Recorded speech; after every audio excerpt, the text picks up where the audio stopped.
الذين آمنوا اتقوا الله حق تقاته ولا تموتن إلا وأنتم مسلمون واعتصموا بحبل الله جميعا ولا تفرقوا واذكروا نعمة الله عليكم إذ كنتم أعداء فألف بين قلوبكم فأصبحتم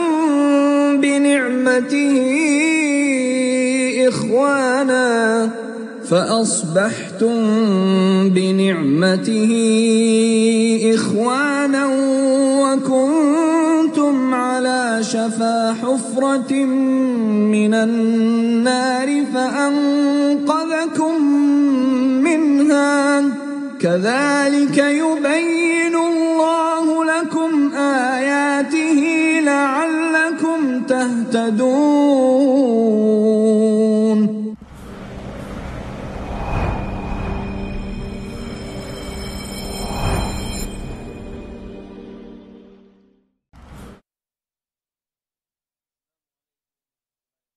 Mga kapatid, mga magulang sa pananampalatayang Islam, welcome sa pinakabagong episode natin ngayon. Tayo episode 4 na pa tayo ngayon, Direk? Yes, episode 4 na po tayo ngayon sa ating podcast, hatid sa atin ng Baitusalam. At inshallah ngayong gabi nga ay pag-uusapan natin ng isa sa pinakamahalagang aral ng Islam. Ito yung isa sa pinakamahalaga na laging pinapaalala sa ating mga kamusliman. Kung mapapansin nyo sa ating poster, ang title ng ating podcast ngayong gabi ay Lubid, Kahalagahan ng Pagkakaisa sa Islam. Yes. Lubid po para sa simbolo ng pagkakaisa, no? Hindi po to pagbibigti, no? Hindi natin pag-uusapan yung pagbibigti. Lubid, Kahalagahan ng Pagkakaisa sa Islam. At syempre ngayong gabi nga, hindi makukompleto ang ating magandang usapan kung hindi natin kasama ang ating tatlong mga pantas sa ating mga scholar. At syempre sa aking tabi nga, nandito kasama natin ngayong gabi si Sheikh Muammar Ismail. Assalamualaikum Ustad. Waalaikumsalam warahmatullahi wabarakatuh. Kamusta Ustad? Kamusta ang buhay-buhay? Alhamdulillah, bikhair. Kumusta? Alhamdulillah. Masyaallah. At sa aking tabi naman ay si Sheikh Kashmir Abu Bakar. Assalamualaikum Ustad.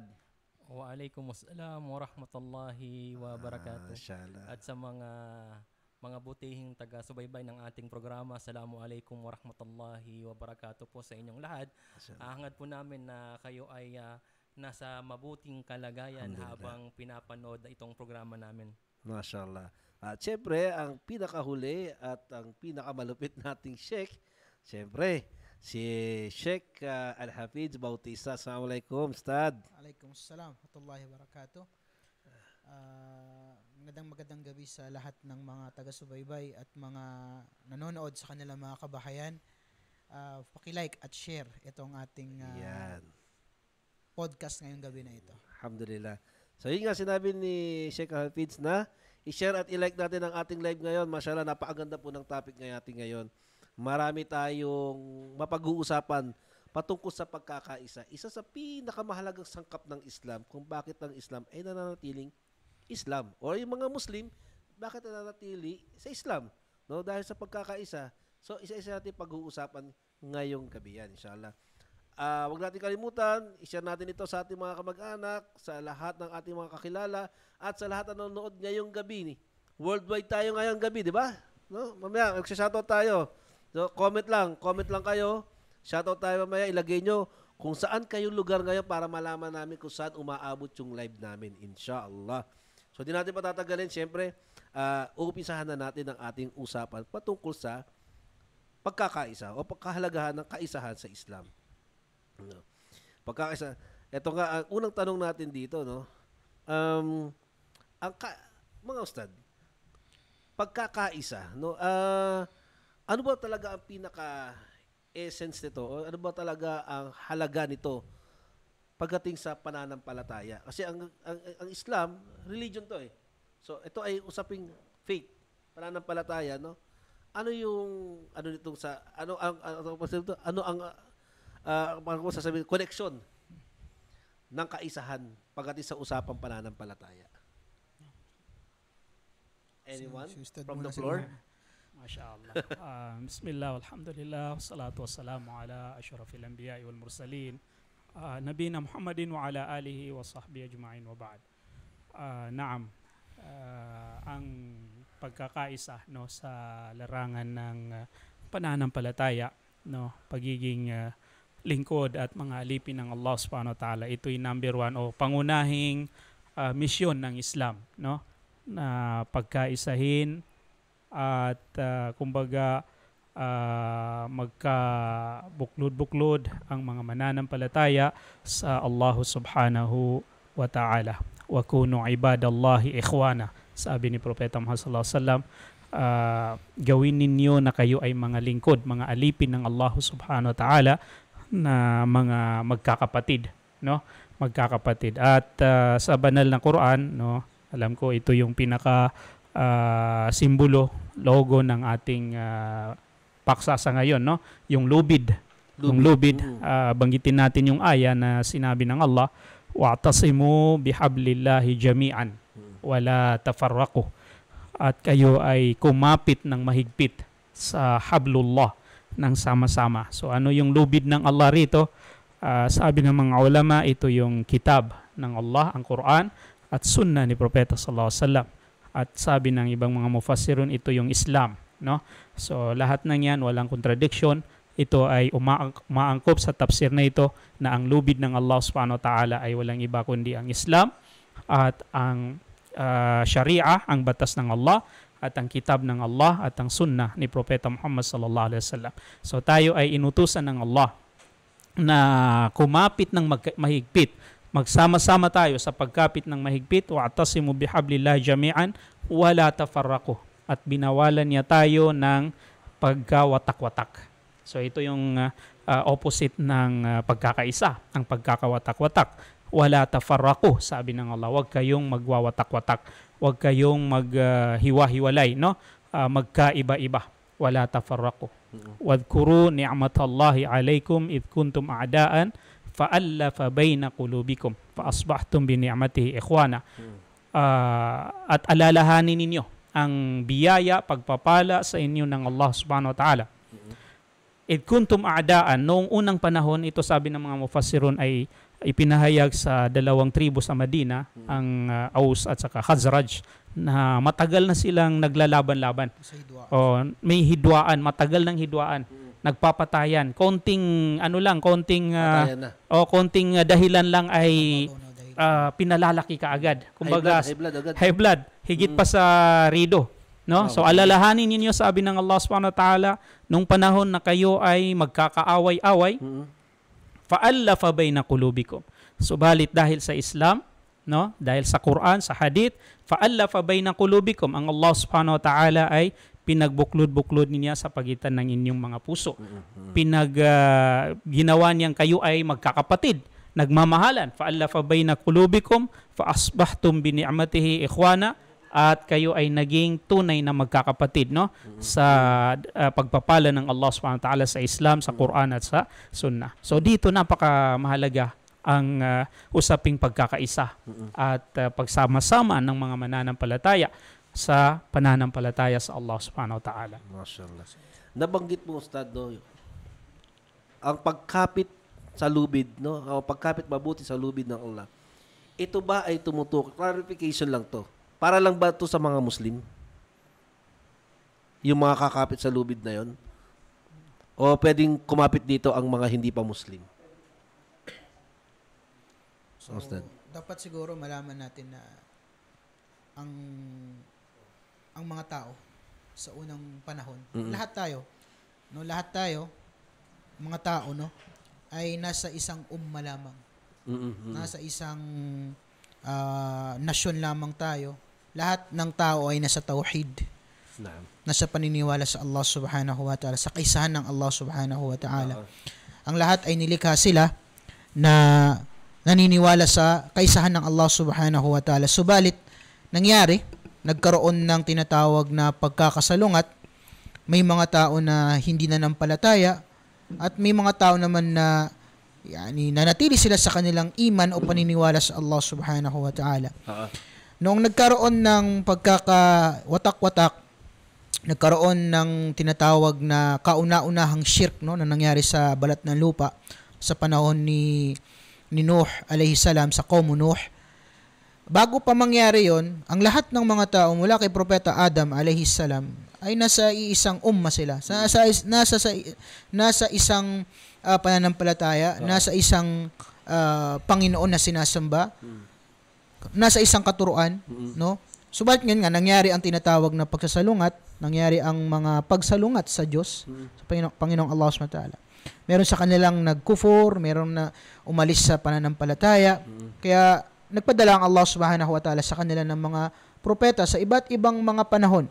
Sunod-sunod na yung pagpapakadala. At sa pinadala si Nuh alayhi salam para ibalik ang mga tao sa tinatawag na tauhid. Kung atin titignan, ang asal, ang pinaka-origin ng mga tao sa buong mundo, sa sangkatauhan, lahat ay nasa isang umma. Walang pagkakawatak-watak. Iisa lang tayo. No? Subalit katulad ng mga nasabi natin kanina, merong mga dahilan kung bakit nagkawatak-watak. No? At sa pagkakawatak-watak na yon, nandoon, dito nangyari yung dalawang masir, dalawang hahantungan ng bawat isa. No? May pupunta ng paraiso. Sinong mananampalataya, pupunta ng paraiso. Sino ang hindi mananampalataya, papasok ng impyerno. 'Di ba? Kung hindi ka babalik, katulad sa kasagutan sa iyong tanong, kung hindi ka babalik doon sa tinatawag na pinagmulan na pamayanan, pinagmulang sabihin natin jamaa, grupo, no? Katulad na banggit natin yung lubid na tinutukoy doon, sabi nga ni Ustad kanina, mabanggit sa mga mufassirin na Islam. So kung hindi mo babalikan, hindi mo panghawakan yung dati mong pinanghahawakan na, tiyak na kumbaga impyerno or ang kahantungan mo ay parusa ng Allah Subhanahu wa Ta'ala. So bilang kasagutan doon sa tanong mo, ay tiyak na kinakailangan pati sila kumapit at bumalik sa pagkapit. Bumalik sa pagkapit sa lubid ng Allah. Sabihin yung Islam, o yung Quran, sa salita ng Allah Subhanahu wa Ta'ala. Kaya nabanggit, di ba? Wa'tasimu bihablillah. Kayo ay panghawakan ninyo. Gawin yung proteksyon. Yani kumapit kayo sa lubid na ito, lubid ng Allah Subhanahu wa Ta'ala. Jami'an, lahat-lahat kayo. Sabihin ito kay lahat na. Lahat na ng sangkatauhan. Merong kakapit ng matindi at merong mga tao na dapat bumalik. Yung mga bumitaw na bumalik. Wala tafarraqu, at huwag kayong magkakawatak-watak. So yun bilang sa kasagutan dun sa iyong dagdag na tanong, no? Clarification na. Marcel, dahil nabanggit natin na ang binabalikan natin dito, yung dating pananampalataya. Dahil nga nahati, no? So ang tanong ko lang, paano tinataguyod ng Islam ang konsepto ng kapatiran sa pamamagitan ng pananampalataya? Ano yung ano natin dito? Paano nagiging tinatayo ng Islam ang konsepto nito, no? Sa kapatiran, Ustad.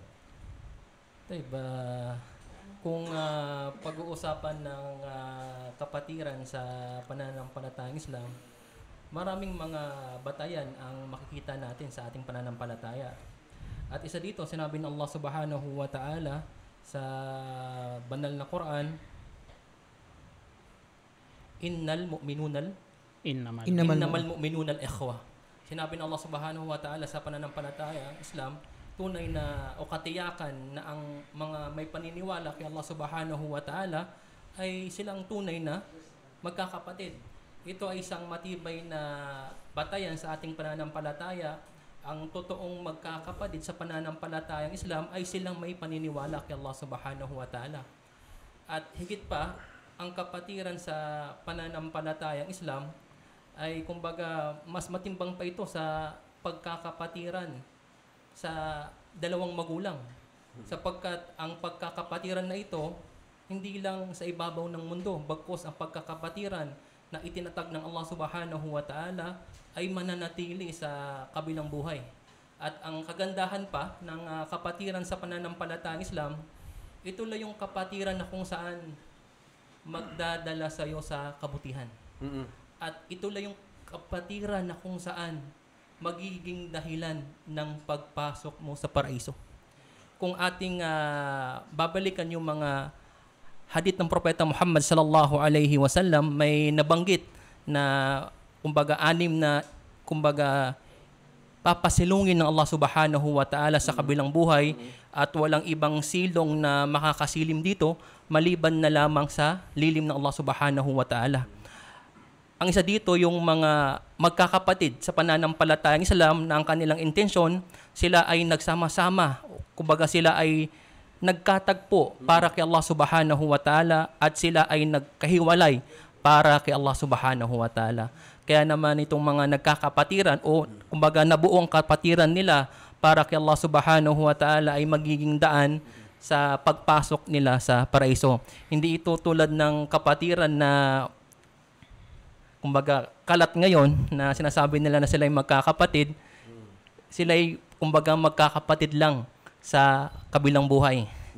Sinabi nga ng Allah subhanahu wa ta'ala sa ibang aya sa banal na Quran,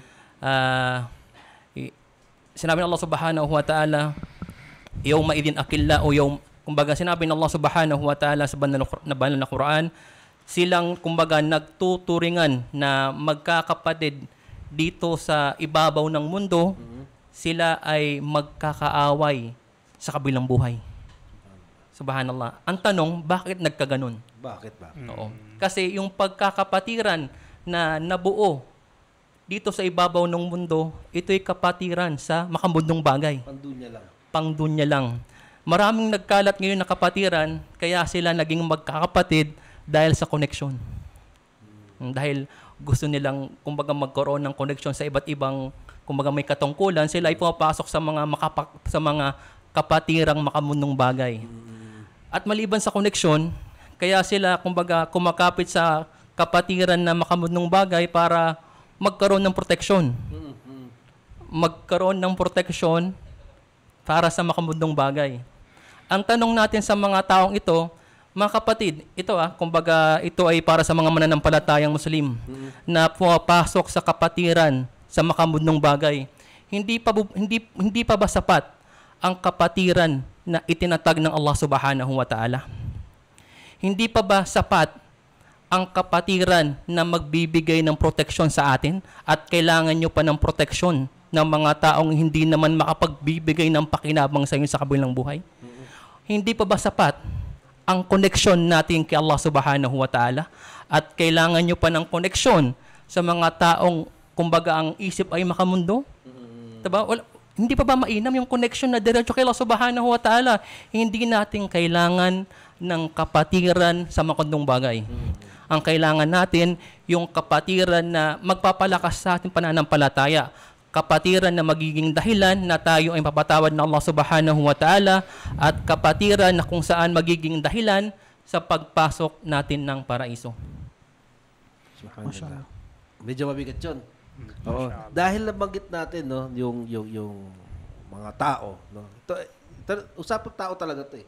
Para sa mga tao to eh. Diba? Yung inuutos sa atin ng Allah subhanahu wa ta'ala na pagkakaisa para sa ating mga tao. Ngayon, ang word na unity ba, ito ba ay para lamang sa bawat tribo o nasyon? Halimbawa, tayo, Pilipino, tayo lang ang may unity. Hindi natin ka-unity ang mga ibang lahi. O kaya naman ako ay may sariling tribo, hindi ko ka-unity ang ibang tribo. So, ito ba ay merong boundaries ba, Ustad? Mga Ustad, may boundaries ba ito? O ito bang unity ay tumutukoy pa sa ikaw ay mananampalataya, naniniwala ka sa Allah, sa Quran, sa Sunnah, dapat magkaisa? Mga Ustad. Boundaries ba ito? Wala? Non-boundaries? Itong itong paksa natin ay sadyang napakahalaga nga, no? Dahil involved dito ang lahat ng tao. No, kumbaga Muslim man to o hindi Muslim? Muslim man o hindi Muslim, no? Sinabi nga natin lubid, ibig sabihin pagkapit ng mahigpit sa lubid, pagsama-sama, pagkakaisa, no? So nangangahulugan lamang na saan ba tayo magkaisa dapat, no?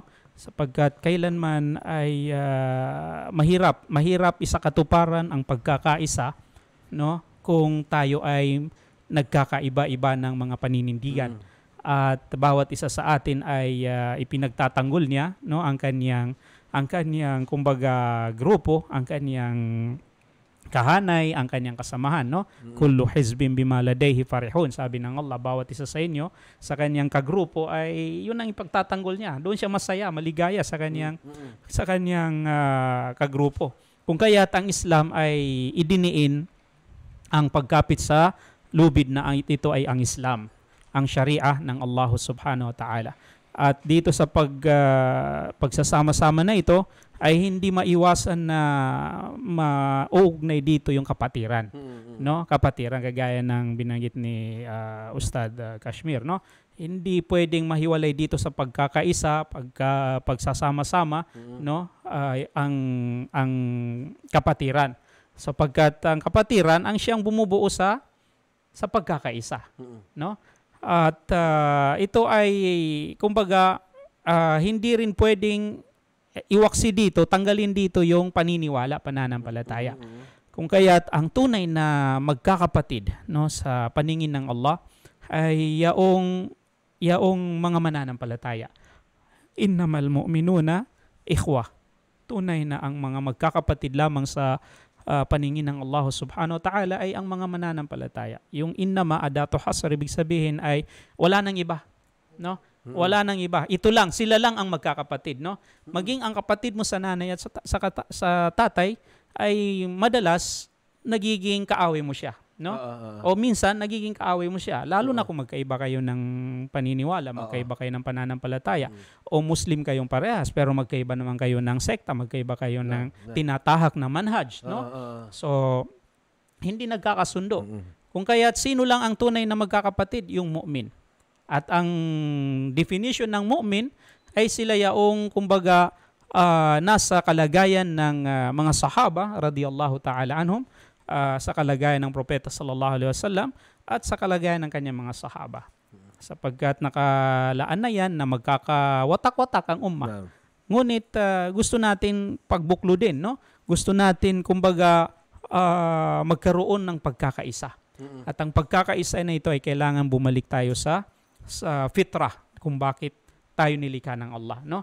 Yung fitrah, yung Islam, at ang Islam ay sa pamumuhay ng Rasul sallallahu alaihi wasallam, sa pamumuhay ng mga sahaba radiyallahu ta'ala anhum at ang mga imam na sumunod sa kanila mga atba'uhum, no? So doon tayo magkaisa, sapagkat kung mawala ito ay walang tunay na, walang saysay yung ating pagkakaisa, no?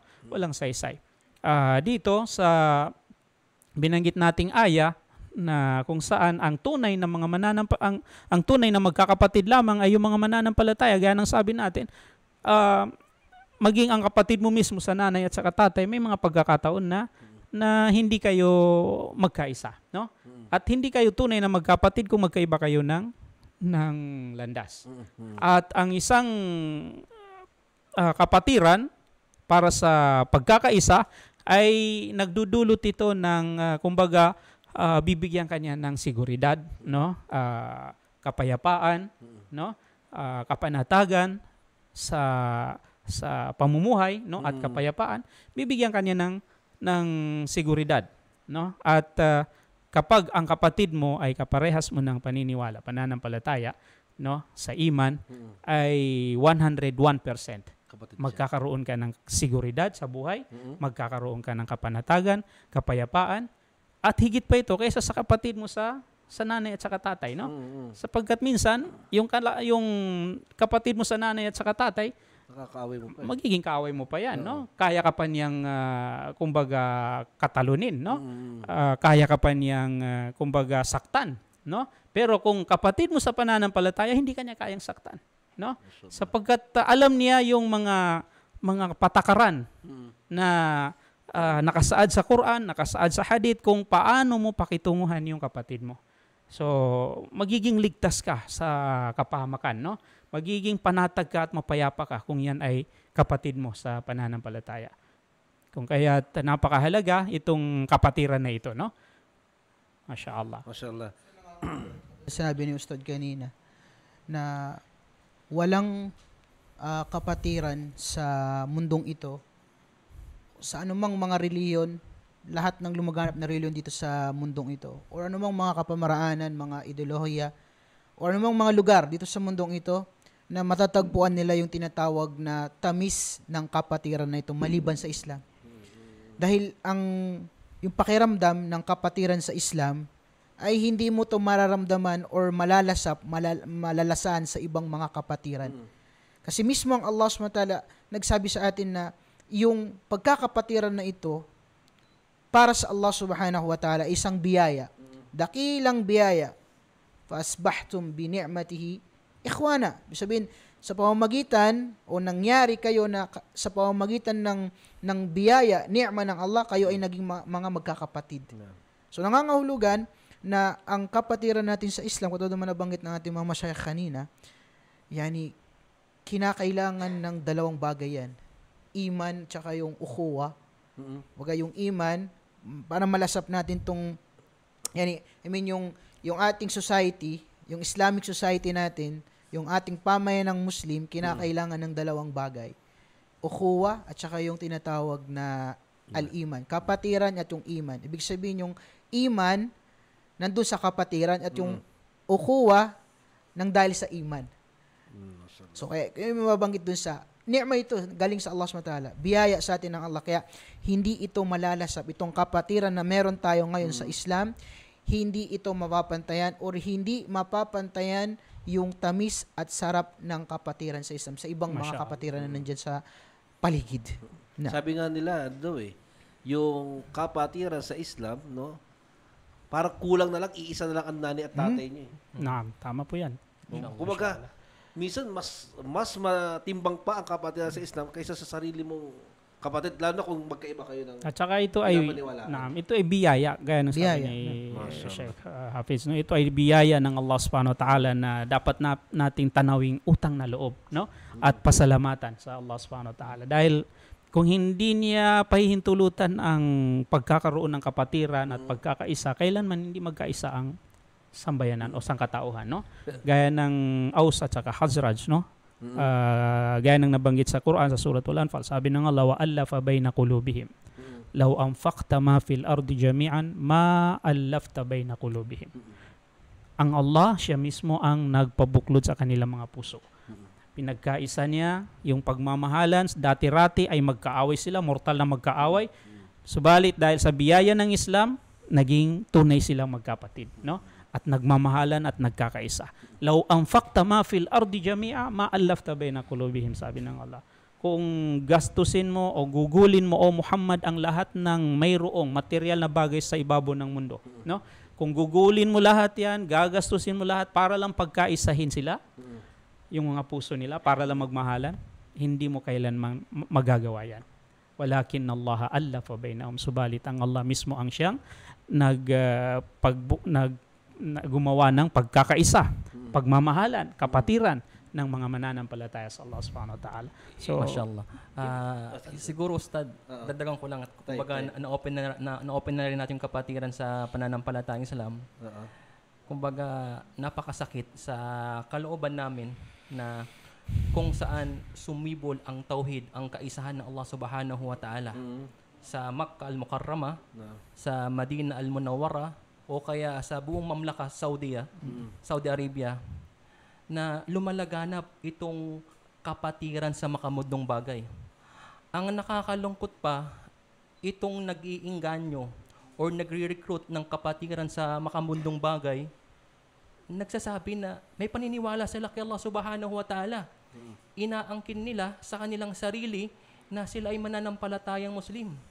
Pero wala silang takot sa Allah subhanahu wa ta'ala na pinapalaganap nila ang kapatiran sa makamundong bagay na ito.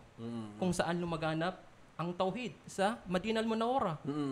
Subhanallah. Tama, Ustad. Mga kapatid sa pananampalatayang Islam, siguro kahit hindi na natin banggitin itong pangalan nila, alam niyo itong mga kapatiran na kumbaga parang mga kabuti na sumusulpot, na nanghihikayat na kumbaga maging kaanib sa kanilang organisasyon. Mga kapatid sa pananampalatayang Islam, ang tanong ko po sa inyo, hindi pa ba sapat ang kapatiran na kung saan ang nagtatag ang Allah subhanahu wa ta'ala? Ang kapatiran na kung saan magiging dahilan na papatawarin ng Allah subhanahu wa ta'ala ang ating pagkakasala. Bakit kailangan pa natin pasukin ang kapatiran na ito. Banggitin ko na rin. Sa panahon ni Umar bin Khattab, radiyallahu an. Kumbaga may mga kapatiran na nagsasabi niya, itong kapatiran na to mas mainam sa kapatiran ninyo. Okay. Alam mo anong sabi ni Umar bin Khattab, radiyallahu an? Kasi si Umar bin Khattab, hindi siya pwedeng hindi mo siya pwedeng lokohin o hindi mo siya pwedeng biru-biruin. Kung magkasabi ka na meron pang kapatiran sa pananampalatayang Islam, kumpara sa kung magkasabi ka ng meron pang mainam na kapatiran sa itinatag ng Allah subhanahu wa ta'ala, subhanallah. Haharapin ka ni Umar bin Khattab ng kanyang espada. Hindi ko nasabihin, pero espada ang ihaharap niya sa'yo. Kaya mga kapatid, matakot kayo kay Allah subhanahu wa ta'ala. Sapat na yung kapatiran na, kumbaga, itinatag ng pananampalatayang Islam, itinatag ng Allah subhanahu wa ta'ala. Ibig sabihin na, Ustad, karagdagan lang, walang anumang kapatiran maliban sa Islam. Opo. Yan ang tunay na kapatiran. At anumang kapatiran na binuo ng tao, ginawa ng tao, o itinatag ng tao, ito ay katiyakan na lalabag sa Islam. Lalo na kung kapatiran, halimbawa, ay kagaya ng mga fraternity, no? Na bago ka maging kapatid nila ay hahatawin ka muna ng initiation. Yung ilang beses. Hising ko tawagin. Hising. Na yung iba ay talagang namamatay yung iba. Opo. So, bago kanila maging tunay na kapatid ay dumaan ka muna sa pananakit, no? Sasaktan kanila. Sa Islam hindi ganoon, no? Al-Muslimu akhul Muslim. Ang Muslim, sabi ni Propeta sallallahu alaihi wasallam, kapatid niya ang isang Muslim. La yadlimu, hindi niya ito dadayahin. Wala yahqiruhu, hindi niya ito hahamakin, no? Wala yakdhuluhu, at hindi niya ito hahayaan. Ibig sabihin, pababayaan sa tabi-tabi lamang. Hindi niya sasaktan, no? Al-Muslim, man salim al-Muslimuna min yadihi wa lisani. Ang Muslim ay kung sino yung nabibigyan niya ng kapanatagan ng kanyang kapatid na Muslim sa pamagitan ng kamay, sa pamagitan ng kanyang pananalita. Kung kaya't sabi ng Allah, wal mu'minun wal mu'minat ba'duhum awliya'u ba'd. Ang mu'min na lalaki at ang mu'min na mga babae, bawat isa sa kanila sila yung tunay na magkakasangga, magkakaibigan at magkakapatid, no? Sila yung tunay na nagkakaisa, no? Kung kaya tinawag sila ng Allah kahit sa loob ng Jannah, kahit nandoon na sila sa paraiso, ay tinawag sila ng Allah na ikhwanan wa naza'na ma fi sudurihim min ghillin ikhwana, no? Tinanggal na namin, sabi ng Allah, ang anumang mga puot, inis, no, inggit sa kanilang mga puso sa loob ng Jannah. Ikhwanan, sila ay magkakapatid doon. Ala sururi mutakabilin, nandoon sila sa mga matataas na mga bed, mga unan at mga sandalan, no, na sila ay magkakaharap sa isa't isa. So sila ay magkakapatid, tinawag ng Allah doon sa Jannah, no?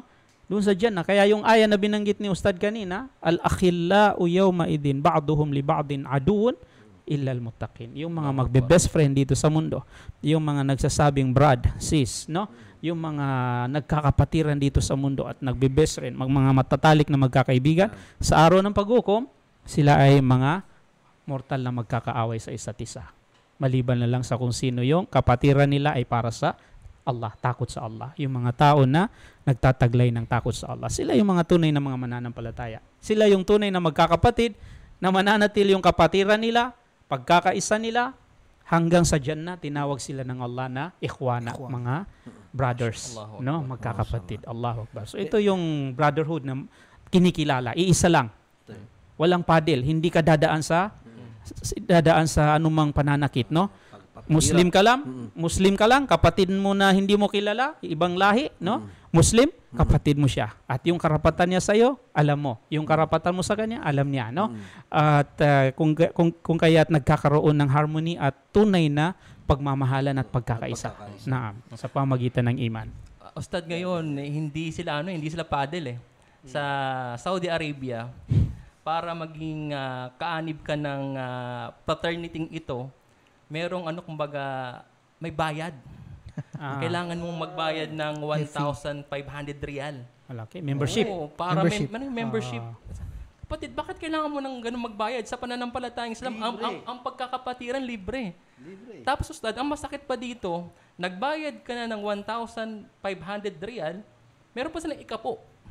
Na kailangan every month ay magbabayad ka ng parang meron silang contribution. Okay lang sana kung yun ay kumbaga ukhuwa imaniya, kapatiran para sa pananampalataya. Ang masaklap dyan ay minsan ang pinaka kumbaga parang umbrella yan pinaka nasa itaas niyan mga Yahud. Mga Yahud. No? So kapatid mo yung mga Hudyo, no? Kapatid mo yung mga hindi Muslim. Subhanallah. So ito ay delikado sa ating pananampalataya. Sabi ng Allah, Hindi man galing sa Yahud, Ustad. Naam. Panggagaya nila sa Yahud. Panggagaya sa Yahud. Panggagaya sa Yahud. Ito Allahu pa, Akbar. Ustad, malaking punto. Mm. Ang masakit pa, itong mga, kumbaga, sinasabi nilang pangkalahatang pinuno ng mga fraternity, alam mo kung sino? Non-Muslim Muslim pa. Muslim? Oo. Masya. Pangkalahatan. Pangkalahatan. Muslim daw sila. Diba, parang ang sakit kalooban, masakit sa kalooban, itong kumbaga nagpapalaganap ng kapatiran sa makabundong bagay, yung pinakpinuno nila, Muslim pa. La ilaha illallah. La ilaha illallah. Diba? Nasaan ang takot kay Allah subhanahu wa ta'ala? Nasaan ang pagkatakot nyo kay Allah subhanahu wa ta'ala? Bakit nyo pinapalaganap ang kapatirang ito na kung saan kumbaga na itatag sa walang kabuluhan Diba? Ang sarap ng kapatiran sa pananampalatayang Islam. Bakit kailangan nyo pang maghanap ng iba? Pero ang nakakalungkot kasi sa mga taong ito, kaya sila naghahanap ng kapatiran dahil hindi pa nila naramdaman yung tamis ng kapatiran sa pananampalatayang Baka yung tamis ng iman. Wala sa tamis kanila. ng iman. Oo, Kasi tamis. nandun na yung kapatiran Pag pumasok ang iman sa'yo, automatic yung epekto nun, Tamis. tamis ng Automatic kapatiran na. na. Oo. Oo. Siguro naway itong kumbaga simpleng pag-uusap natin, naway kumbaga makarating sa kanila. At makapagbukas ng puso At nila. naway mabuksan ang puso ninyo na kumbaga magbalik loob kayo kay Allah subhanahu wa ta'ala. Tigilan po natin itong pagpapalaganap. Kumbaga, wala tayong pakialam sa mga hindi Muslim Ang concern natin dito yung mga kapatid natin na mananampalatayang Muslim na nagpapalaganap nito. Yung mga brad at saka mga sis. Oo, mga brad, mga sis. Tapos ang sakit pa, sa Saudi Arabia pa nila pinapalaganap ito. Sa Madina Al-Munawwara at sa Makkah Al-Mukarramah. So nandun na yung nagtuturo Nandun talaga yung ng tauhid. pinakamagandang kapatiran sa buong mundo. Oo. Kumbaga, pupunta kami sa mga kumpanya. Kumbaga, para makapag-recruit lang, diba? Hawla wala quwwata. Usikum bitaqwallahi azza wa jalla, pinapayuhan ko kayo mga kapatid sa pananampalataya. Huwag niyo po itong kumbaga masamain. Kami ay mga kapatid niyo lang na nagpapaalala sa inyo, ha? Kumbaga, tayo ay humawak ng mahigpit sa lubid ng Allah subhanahu wa ta'ala. Ayan nga, na-mention na natin, no? Yung pagsalig dyan, may mga initiation, may paddle, and something ganyan. Ngayon, sa Islam, bilang tayo ay magkakapatid, no? At pinag-uusapan natin dito ay pagkakaisa ng kapatiran. Ano nga ba ang karapatan ng isang kapatid sa Islam? Ano ba ang karapatan ko bilang kapatid mo sa pananampalatayang Islam? Ano ba yung tinuro ng Islam dito? Mga rights o karapatan bilang isang kapatid sa Islam? So marami. Katulad nabanggit ni Ustad kanina. No? Nabanggit niyo yung Marami, pahapew, yung hadith na al-Muslimu, akhul Muslim. Ang Muslim ay kapatid ng kapwa niya Muslim. La yadlimuhu wala yakhduluhu. Sabihin sa pangkalahatan ay hindi niya dapat ito dinadaya o hindi niya ito sinasaktan, hindi dapat niya ito niloloko, no? At nabanggit pa nga sa ibang mga hadith na ang Muslim ay mayroong no? May 6 na mga karapatan sa kapwa niya Muslim. Kabilang doon yung kapag kabumahing, anuin mo siya, sasabihan mo siya ng pag siya ay bumahing at nagsabi ng alhamdulillah, tawag dito, tashmit, yung pagsasabi ng yahdikallah, mga ganyan, no? At yung pagbisita, syempre, pag siya ay nagkasakit, di ba? Pag siya ay nagkaroon ng karamdaman, kabilang sa karapatan mo sa kapwa mo Muslim, bisitahin mo yung kapwa mo Muslim na may sakit. Yan. At ganun din, katulad ng ginagawa natin ngayon, karapatan nila sa atin na magbigay tayo ng payo sa kanila. Pagbibigay ng payo. Yan. No, kapag nagkaroon sila ng mga pagkakamali, itutuwid natin sila sa mabuting pagtutuwid. At kabilang din yung pagbati sa kanila ng salam. Yan. Di ba? At ito'y kabilang sa mga ikakapasok natin ng paraiso, yung pagpapalagat ng salam. So, mga karapatan yan.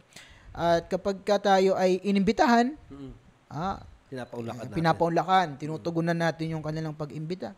At kung sakali na sila ay yumao, karapatan natin sa kanya or karapatan nila sa atin na sumama sa kanilang janaza. Kumbaga, kasama tayo sa paghatid sa kanya sa huling hantungan, no? O sa huling himlayan niya. So, ilan lamang yan sa mga ano. At kabilang din sa karapatan ng Muslim sa kapwa niya Muslim ay hindi maaari sa isang Muslim na talikuran niya ang kanyang kapatid nang humigit sa 3 mga araw o gabi.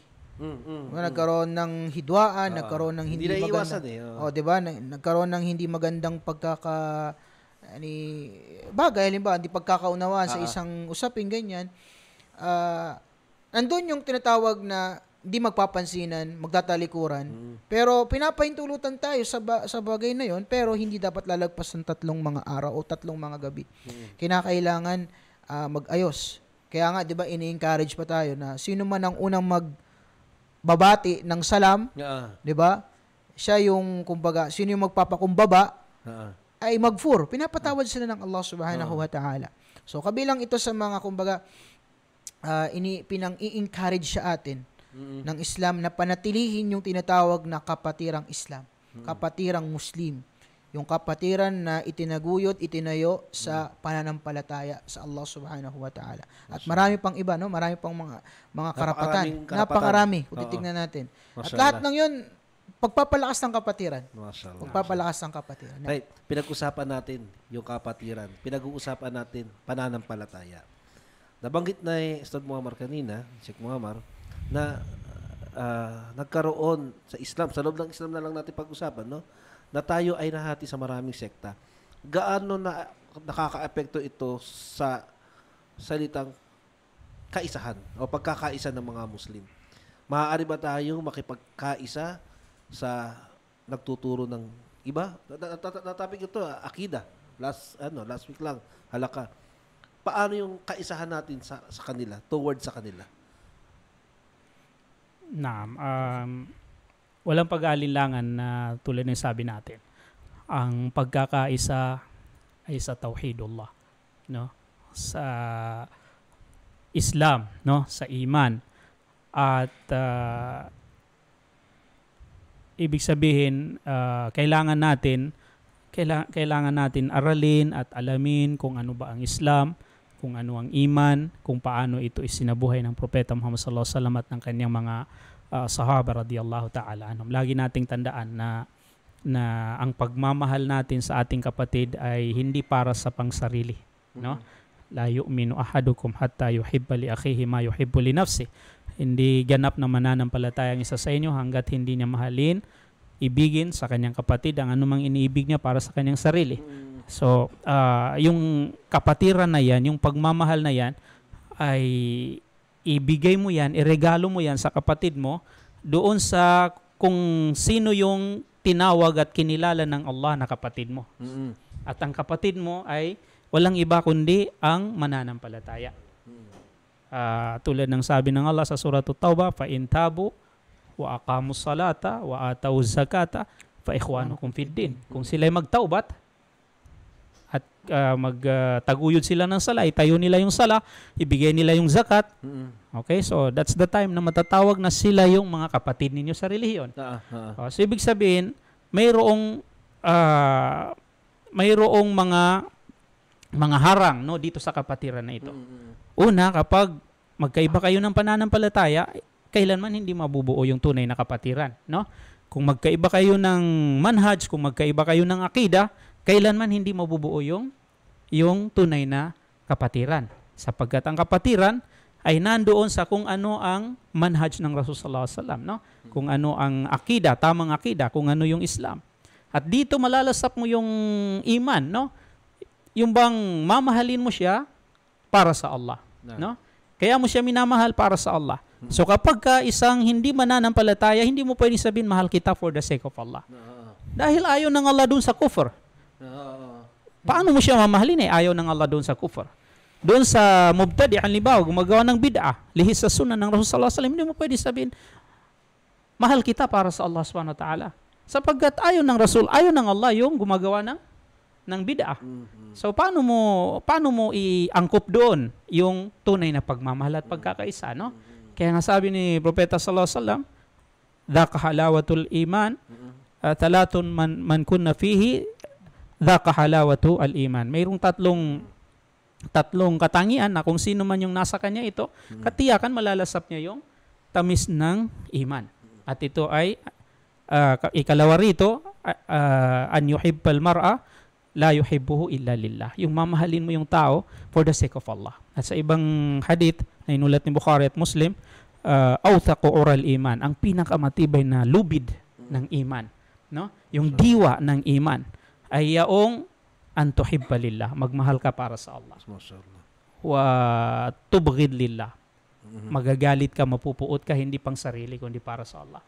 Nagagalit ka sa kapwa mo, hindi para sa iyong sarili kundi para sa Allah, kaya ka nagagalit. Wa tu'ti lillah, magbibigay ka para sa Allah. Wa tamna' lillah, at pipigil ka, ibig sabihin hindi ka magbibigay para sa Allah subhanahu wa ta'ala. At sa ibang riwaya ng hadith, kapag nasa tao ito, ay nalasap niya ang tamis ng iman. Yung bang magmahal ka para sa Allah, magagalit ka para sa Allah, magbibigay ka para sa Allah, hindi ka magbibigay para sa Allah, hindi pang sarili. Ibig sabihin, kung ang iba ang sekta o iba ang akida, no? Lihis, at lalo na yung mga nagdada'wa pa, yung kinakalaban nila ng lantaran, yung Quran at saka Sunnah, yung mga hindi naniniwala sa Sunnah, no? Kumbaga, naniniwala sila sa mga ayat sa Quran at ini-interpret nila ito ng sariling pangunawa at itinatakwil nila yung Sunnah. Kahit sahih na Sunnah, na hadith ng Rasulullah, hindi mo pwede sabihin, mahal kita for the sake of Allah, no? Sapagkat ang masasagasaan mo doon ay yung Sharia, yung batas ng Allah. Kalaban nila ang Allah. Kalaban nila ang Allah, no? Hindi nila mahal ang Allah, hindi nila ibig sabihin hindi sila mahal ng Allah, ibig sabihin kalaban sila ng Allah. Yun ang sa madaling sabi, kalaban nila ang Allah subhanahu wa ta'ala doon sa paglapastangan nila sa relihiyon ng Allah na ipinagkaloob niya kay Propeta sallallahu alaihi wasallam. So mahirap i-angkop doon, i-apply doon yung tinatawag na mamahalin mo kahit na kaiba mo ng akida. Tama. Hindi umaangkop doon magpakailanman. Subhanallah. La tajidu qauman yu'minuna billah. Yu'minuna billah. Yuwaduna man haddallah wa rasulah.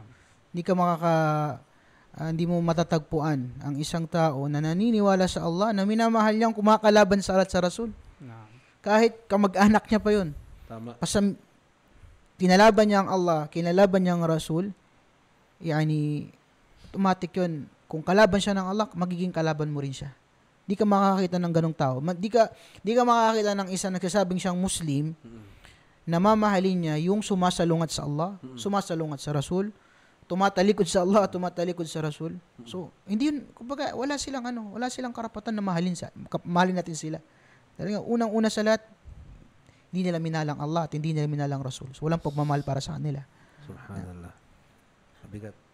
Sa madaling salita, walang, kumbaga, kapatiran sa maling pamaraan.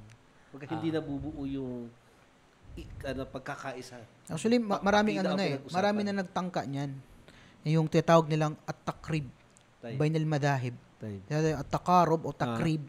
Gusto nilang paglapitin yung lahat ng iba't ibang mga sekta sa din. Pero marami ng mga mu'tamarat, marami ng mga conference, marami ng mga kung ano ng mga symposium, forum ang kanilang inulunsad para itakrib ito. Yani para ipaglapit-lapitin, wahdatul adyan. Iba pa yung sad, wahdatul adyan at saka yung takrib bainal madahib, al-fikriya o madahib al-islamiyya, ganyan. So, kaya nga sabi ni Sheikh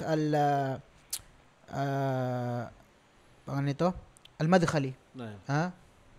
Sheikh Rabi bin Umair Al-Madkhali. Sabi niya, ang mga hafidhahullah ta'ala, buhay pa.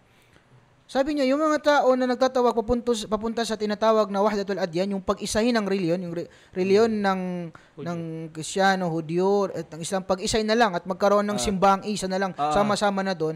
Sabi niya, itong mga taong ito ay kafir. Mismo siya nagsabi, kafir.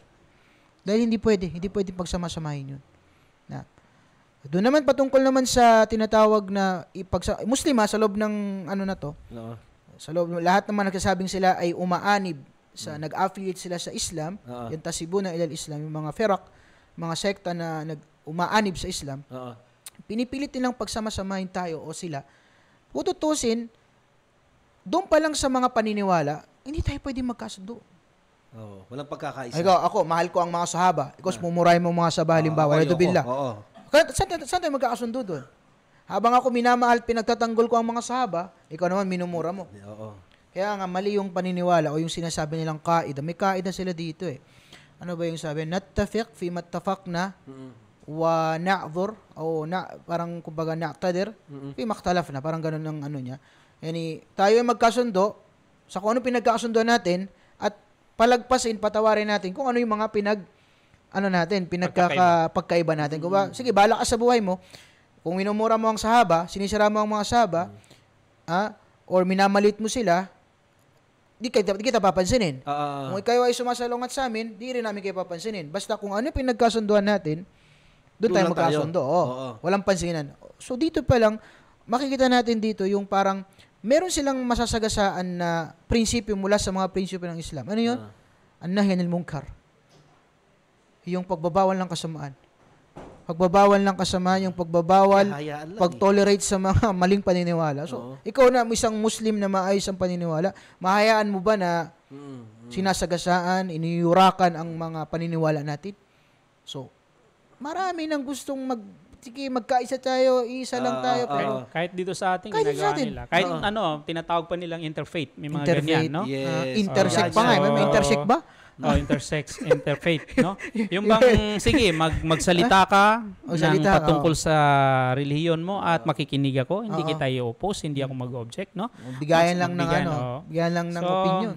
Delikado yung ganito, no? Yung Islam, pakikinggan nila, pero hindi sila walang rebuttal, parang di kita titirahin. Parang irerespeto. Lahat ng relihiyon irespeto. So ito ay malinaw na labag sa ating pananampalataya, no? At dapat din na ipaalam natin lalo sa ating mga kapatid na hindi nangangahulugan na kung ang Islam ay kumbaga stricto niya pagdating sa akida, no? Sapagkat yan tayo nakasalalay diyan ng ating tagumpay sa araw ng paghukom, no? Hindi nangangahulugan na ang mga Muslim na nasa tuwid na akida ay mga extremist or mga magaspang sa kapwa-tao, no? Dapat pag-ibahin natin 'yon, yung pakikitungo sa tao, anuman ang sekta mo, anuman ang relihiyon mo, yung pakikitungo mananatiling nariyan yung pakikitungo bilang tao, no? Bilang tao. La yanhakumullahu 'anil ladina lam yuqatilukum fid din wa lam yukhrijukum min diyarikum an tabarruhum wa tuqsitu ilaihim. Hindi kayo binawalan ng Allah Subhanahu wa Ta'ala doon sa mga tao na hindi naman kayo inapi, hindi naman kayo itinaboy sa inyong mga pamamahay, hindi naman kayo pinaalis, hindi naman kayo dinigma, no? Hindi kayo binawalan ng Allah Subhanahu wa Ta'ala, sabi ng Allah, na pakitunguhan sila ng maayos, no? Maayos. Kumbaga, kung nagbebenta siya, bibili ka sa kanya, hindi yung nakita mo, ano to, Shia to, nako, patay ka sa akin, no? Ano to, ibang ano to, patay ka sa hindi ganoon, hindi tayo ganoon, no? Hindi, kundi ibigay natin yung karapatan nila bilang mga tao, no? Bilang tao. Magiging kumbaga watuksito ilahi, magiging patas tayo sa pakikitungo sa kanila. Subalit pagdating sa usaping pagkakaisa, pagmamahalan, magkaisa lang tayo at magmahalan lang tayo sa tauhid. Sa akida, no? Sa akida Islamia. At kung hindi yung naganap ay kailanman hindi magaganap ang nandiyan yung pumapasok dito yung merong tayong tinatawag na alwala wal bara. Yung magagalit ka para sa Allah at yung magmamahal ka para sa Allah Subhanahu wa Ta'ala. Dagdag ko lang, bro. Sige. Sabi ng ilang mga ulama natin sa panahon natin ngayon, na ang din natin, ang ating agama, ang ating reliyong Islam ay maitataguyod diyan sa dalawang haligi. Okay? So, iba pa yung sinasabi nating haligi na binanggit sa dito. Ito yung pang society ang usapan dito. No? Sabi, kalimatut tauhid, una, tauhidul kalima, dalawa. So, dalawang word lang pero pinagbaliktad-baliktad lang. Pero nagkaibang meaning nun. Yung una na magiging natin, kalimatut tauhid. Ibig sabihin, ang ating din kailangan itayo natin sa tauhid. Kalima la ilaha illallah. Pangalawa, tauhidul kalima. Ibig sabihin ng tauhidul kalima, ito yung pagbubuklurin, pag-iisay natin ang ating kalima. Ibig sabihin ng kalima dito, yung ating hanay bilang mga Muslim. Tayo ay nagbuklod-buklod para sa pagsunod sa Allah subhanahu wa ta'ala at pagsunod sa kapamaraan ng Nabi sallallahu alaihi wasallam. Kaya nga tayo tinawag na jama'a. Ayan. Diba? Tinawag tayong jama'a. Diba? Doon sa isang hadith na mahaba, yung hadithul iftiraq, na ang Kristiyano ay mahati sila sa, o yung mga Hudyo mahati sila sa 71 at mga Kristiyano sa 72. At ang umma, tandaan na, binanggit dito umma. Yung umma na ito, hindi yung Islam. Kasi ang Islam, isa lang, hindi pwedeng mahati-hati yan. Tama. Ang nabanggit sa hadith, nagkawatak-watak ang umma. Sabihin yung mga tao. Kailangan, kasi maraming nagkamali din dito sa pag-explain nito. Nahati ang Islam daw eh. Nahati ang Islam sa maraming sekta. No. Kailangan nilang linawin.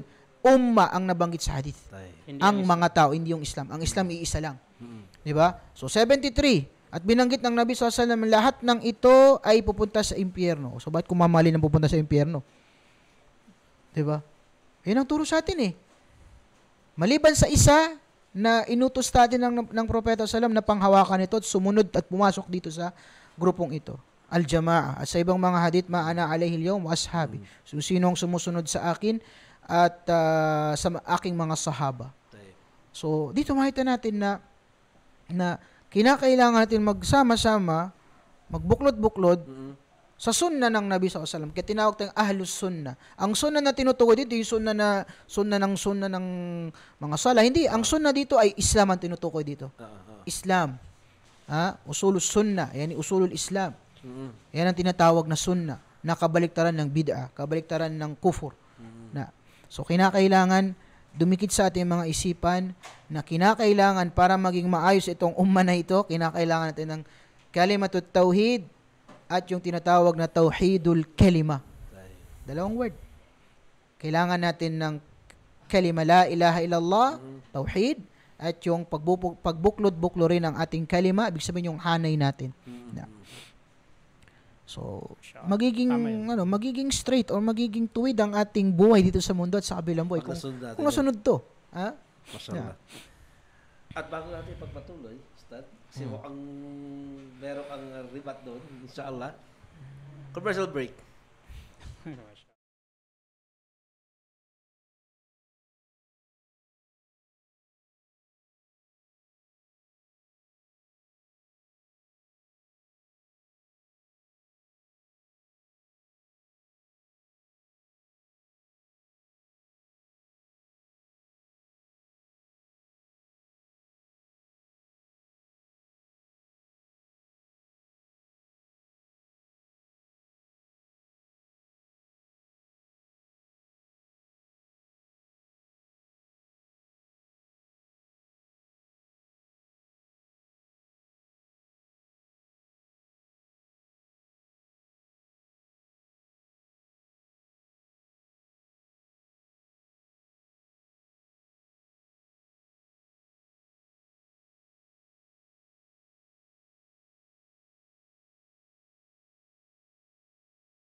Ayan, sa mga nais magpa-check up ng kanilang urine or dugo, blood test, nandiyan po ang Levi Mariano Laboratory na matatagpuan sa Levi Mariano, Taguig City.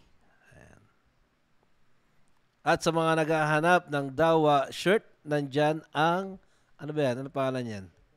Syukur Clothing. Yan. Mag-PM lang po kayo sa kanilang Facebook page. At sa mga naghahanap ng halal at masasarap na cake, cupcakes at lahat ng klaseng sweets, nandyan ang Kushin by Her and Him. At sa mga mahilig naman sa mga frozen foods katulad ng mga sausage, patty, tocino, longganisa, nandyan ang Mubarak Fresh Food Taguig Branch. Sa mahilig magkape, coffee lover dyan, nandyan ang Baraka Coffee. Matatagpuan sa Maharlika Village, Taguig. Sa mga nais magpakabit ng kanilang mga wirings, busina, ilaw, kanilang mga motor, change oil, gear oil, nandyan ang Batang Maharlika Works at matatagpuan sa Maharlika Village. Ayan, another frozen goods, lahat ng halal from Malaysia and also from Philippines, nandyan ang Riz Halal Foodies. At Whisker Wise, pet shipping and cat boarding. At sa mga mahilig sa pasta at empanada, nandyan ang Zip Taste. High quality. Subukan ng kanilang pagkain. Mashallah, napakasarap talaga. At sa mga nais makapag-aral ang kanilang mga anak na babae, nandyan po ang Mahad Al-Ilm na matatagpuan sa Maharlika Village. Bumisita lang kayo sa kanilang Facebook page para i-enroll ang inyong mga anak at sa mga ibang inquiries, inshallah. At yan, kay Modesty by Fai, ang sponsor na ating hijab. Inshallah, mamaya pakita natin sa bandang last, okay? At sa mga nais magpagawa ng personalized cup, t-shirt, mug, nandyan ng Al-Ma'aruf Clothing.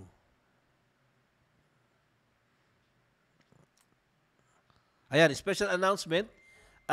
Yung Modesty by Fai sila ay nag-donate ng mga hijab. Yes, mga bagong hijab. At inshallah itong hijab na to mga kapatid ay ipapadala natin or mismo kami ang magdadala. Bibigay natin sa mga kapatid natin na Aita sa Pampanga. At sa mga nais pang magbigay or magdagdag ng donation, hijab, abaya, mga stove, laruan, damit pambata. Inshallah, open po ang Bait Usalam. Meron pa kaming almost 2 weeks pa ba? Meron kaming almost 2 weeks para makompleto lahat ng donation bago kami tumungo sa lugar nila. Inshallah, tulungan po natin sila sa pamamagitan ng damit or pagkain. Laruan, pagkain, kung ano man po yung makayanan ninyo, inshallah. Contact lang po kayo sa Bait Usalam, inshallah.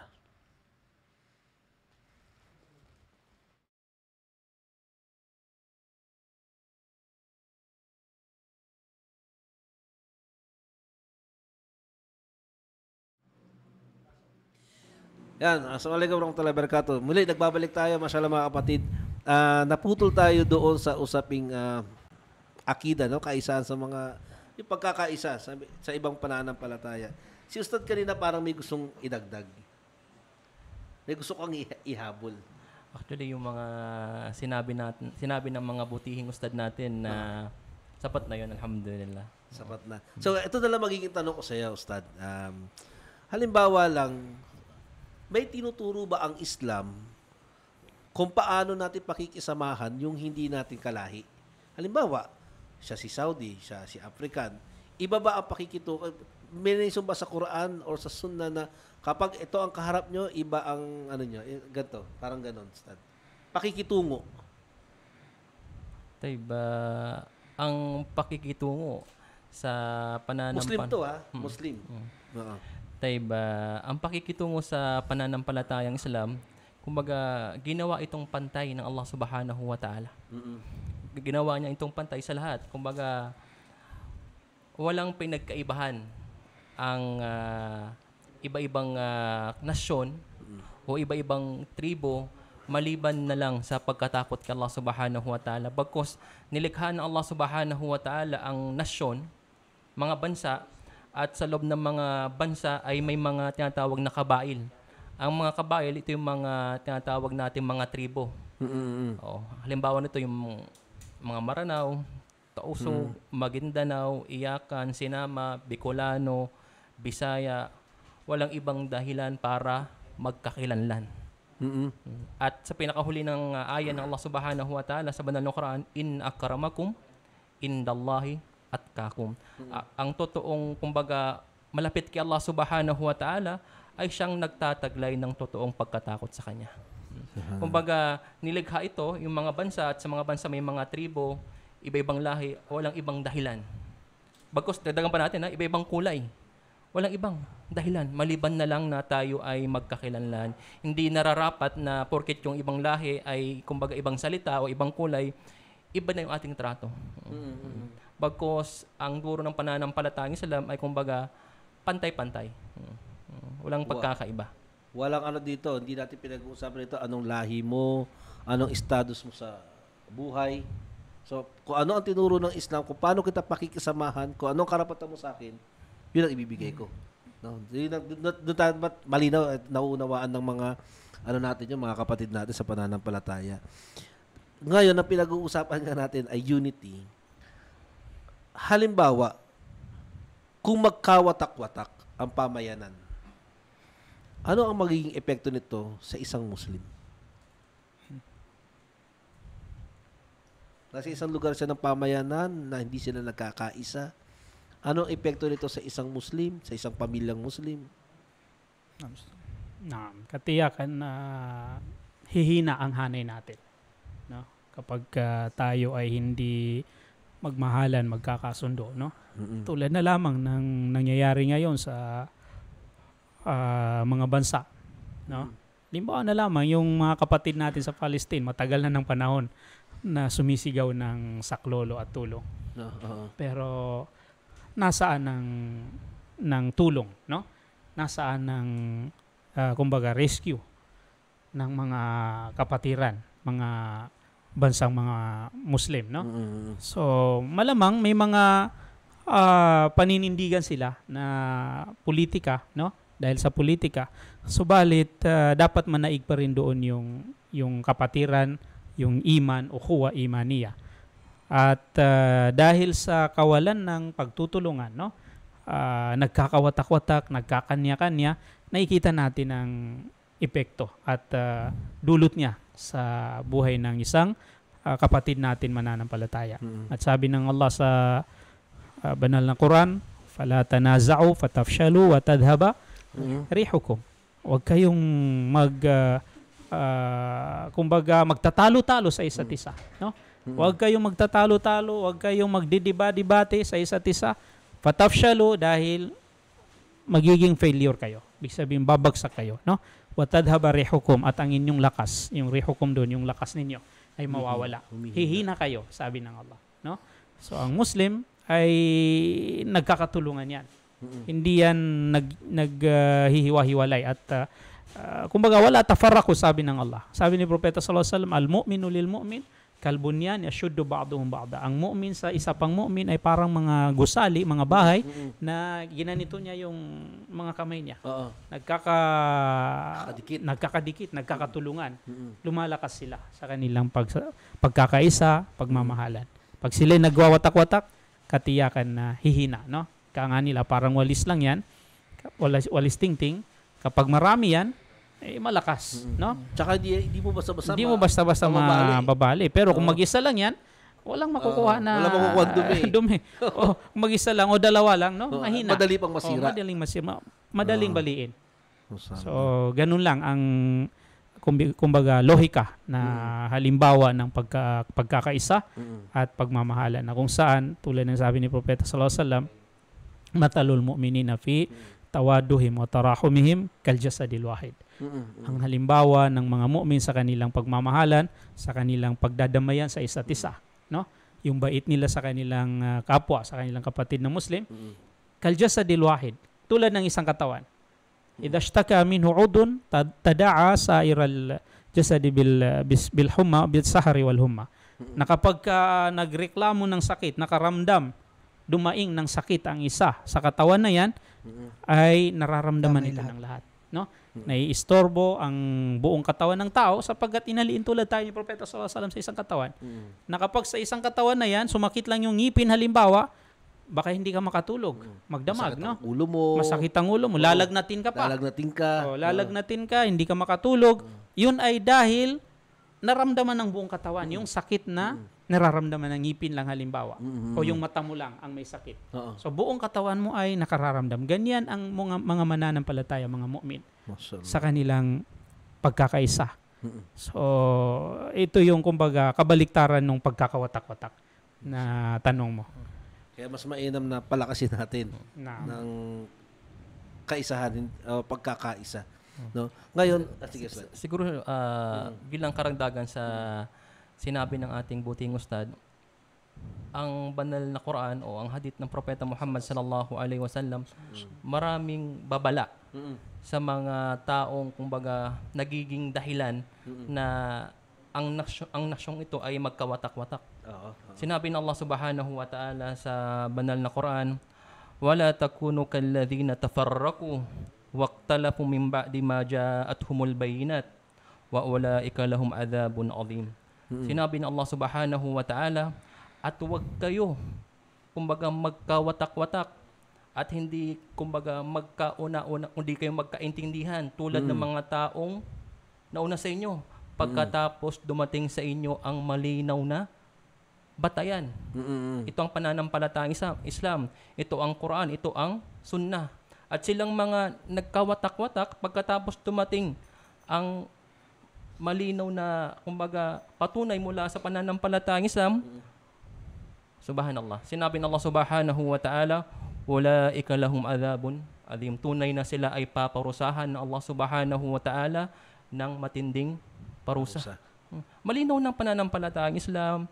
Kumbaga ipinaliwanag na ng pananampalatayang Islam na ang kumbaga ang pananampalatayang ito ay kumbaga nag-iisa.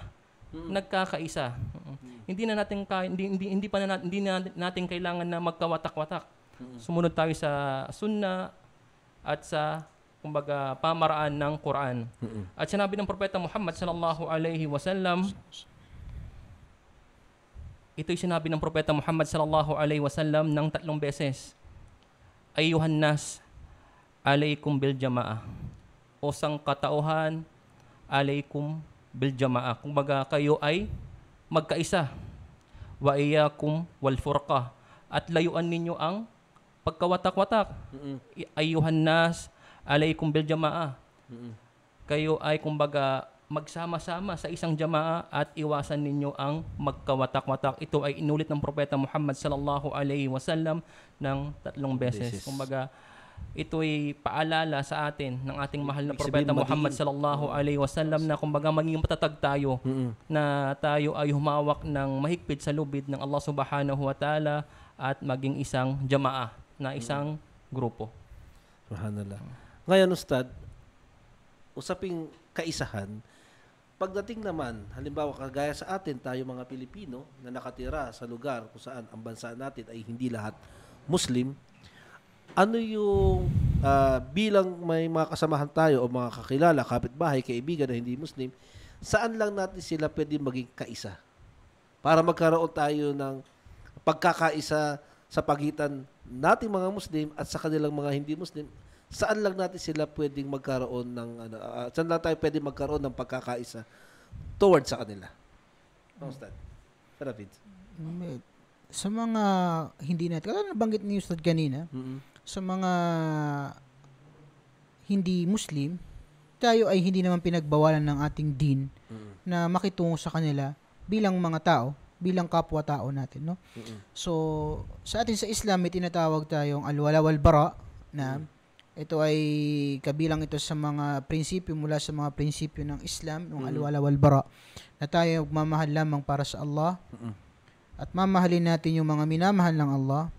Mamumuhi tayo o magagalit tayo para sa Allah at magagalit din tayo dun sa mga tao or sa mga sila na kinagagalitan din ng Allah.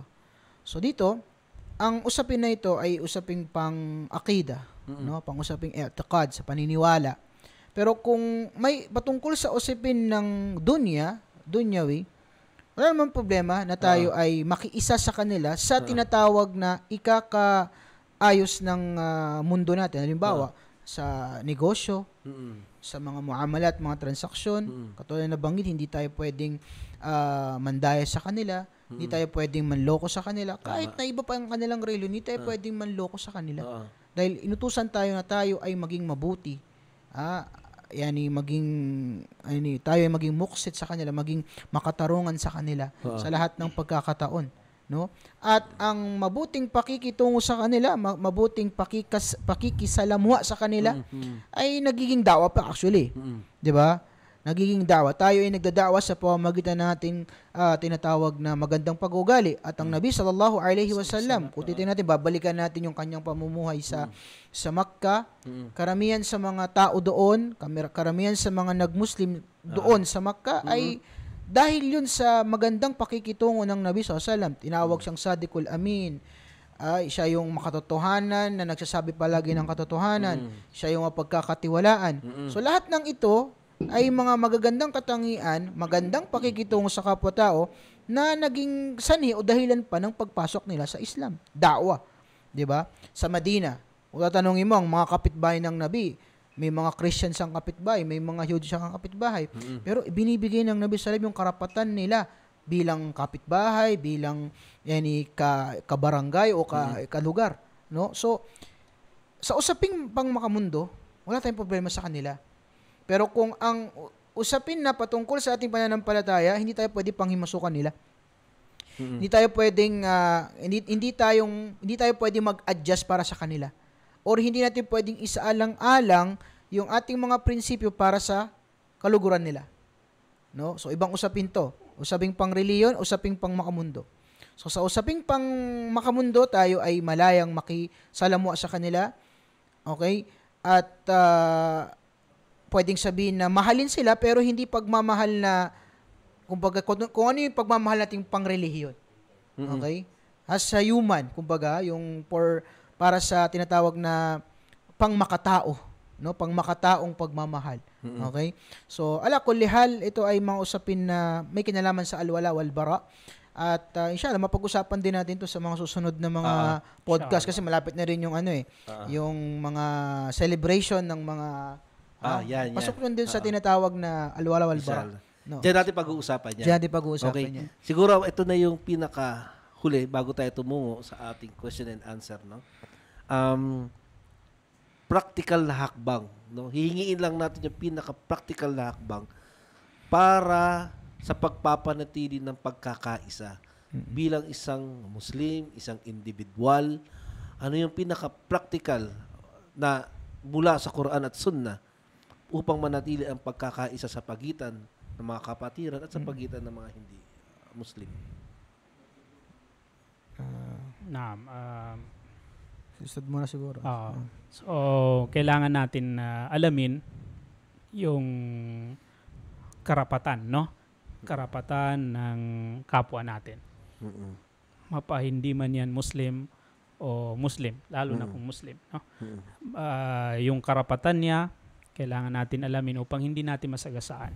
At mayroong mga karapatan, kagaya ng nabanggit kanina ni Ustad Hafid, no? Mga karapatan ng ating mga kapatid, marami pang ibang mga karapatan ng ating kapatid.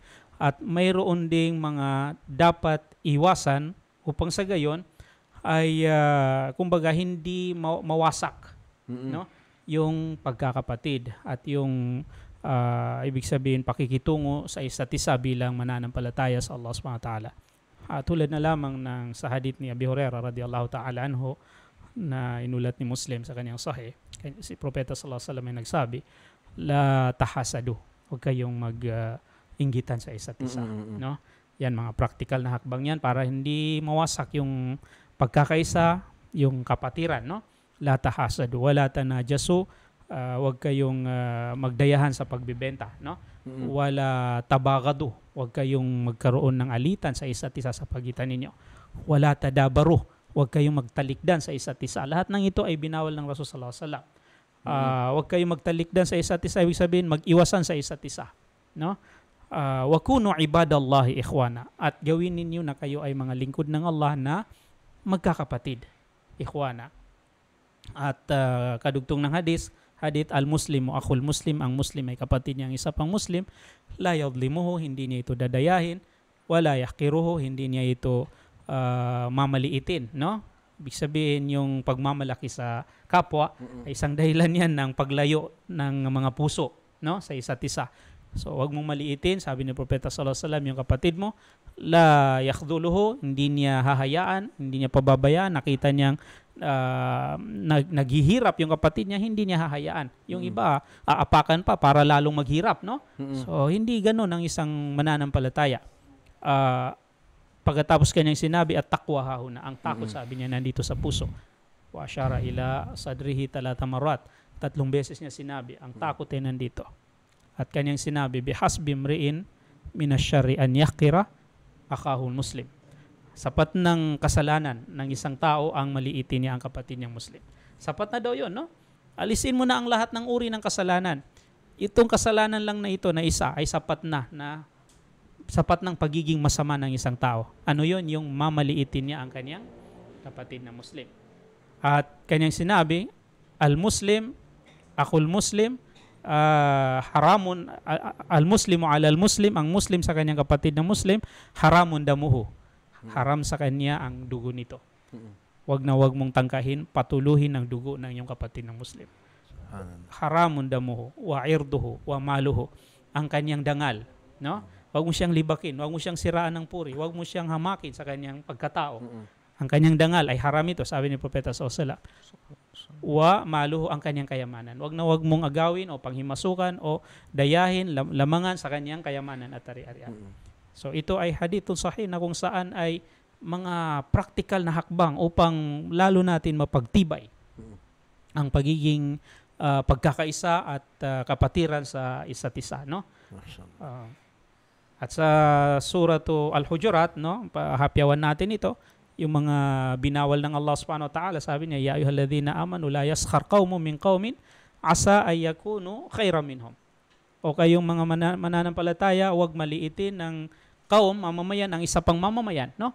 Sapagkat hindi mo ba alam, baka sila mas mainam pa, yung minamaliit mo, mas mainam sila kaysa sa yung mga mamamayan na nagmamaliit. Kagaya ng sasabi, halimbawa, mas mainam ang tribo namin kaysa sa tribo ninyo, no? Huwag ganyan, pinagbawal na ngayon Allah yon. At sinundan pa ng Allah, wala nisaun min nisain asa ay yakunna khairan minhun. Actually, yung nisa ay, yung mga kababaihan ay pasok na doon sa kaum, lahat na yon, no? Pero, kumbaga, na-highlight sa aya na ito, na specific yung mga babae, tinukoy sila, at huwag gawin ng mga kababaihan sa iba pang mga kababaihan na mamaliitin nila ang kanilang kapwa mga babae, no? Sapagkat baka yung minamaliit nila ay mas mainam yon sa Allah kaysa sa yaong mga nag-underestimate o yung mga nagmamaliit, yung mga nagmamalaki. Wala talmizu anfusakum wala tanabazu bil alqab. Huwag kayo magtawagan ng mga katawagan na hindi gusto ng inyong kapatid, no? Halimbawa yung panunukso yung kapatid mo na may pangalan na maganda, tatawagin mo siya sa pangalan na hindi niya gusto. Huwag niyong gawin yan. Sabi na dahilan yan ng pagkasira at pagkakawatak-watak ng kapatiran. Wala tanabazu bil alqab. Ano pa ba yung kasunod ng aya na ito? Bi'sal ismul fusuq ba'dal iman wa man lam yatub fa ulaika humul zalimun. And then sinabi niya, ya ayyuhalladhina amanu ijtanibu katsiran minadh-dhann inna ba'dadh-dhanni ithim.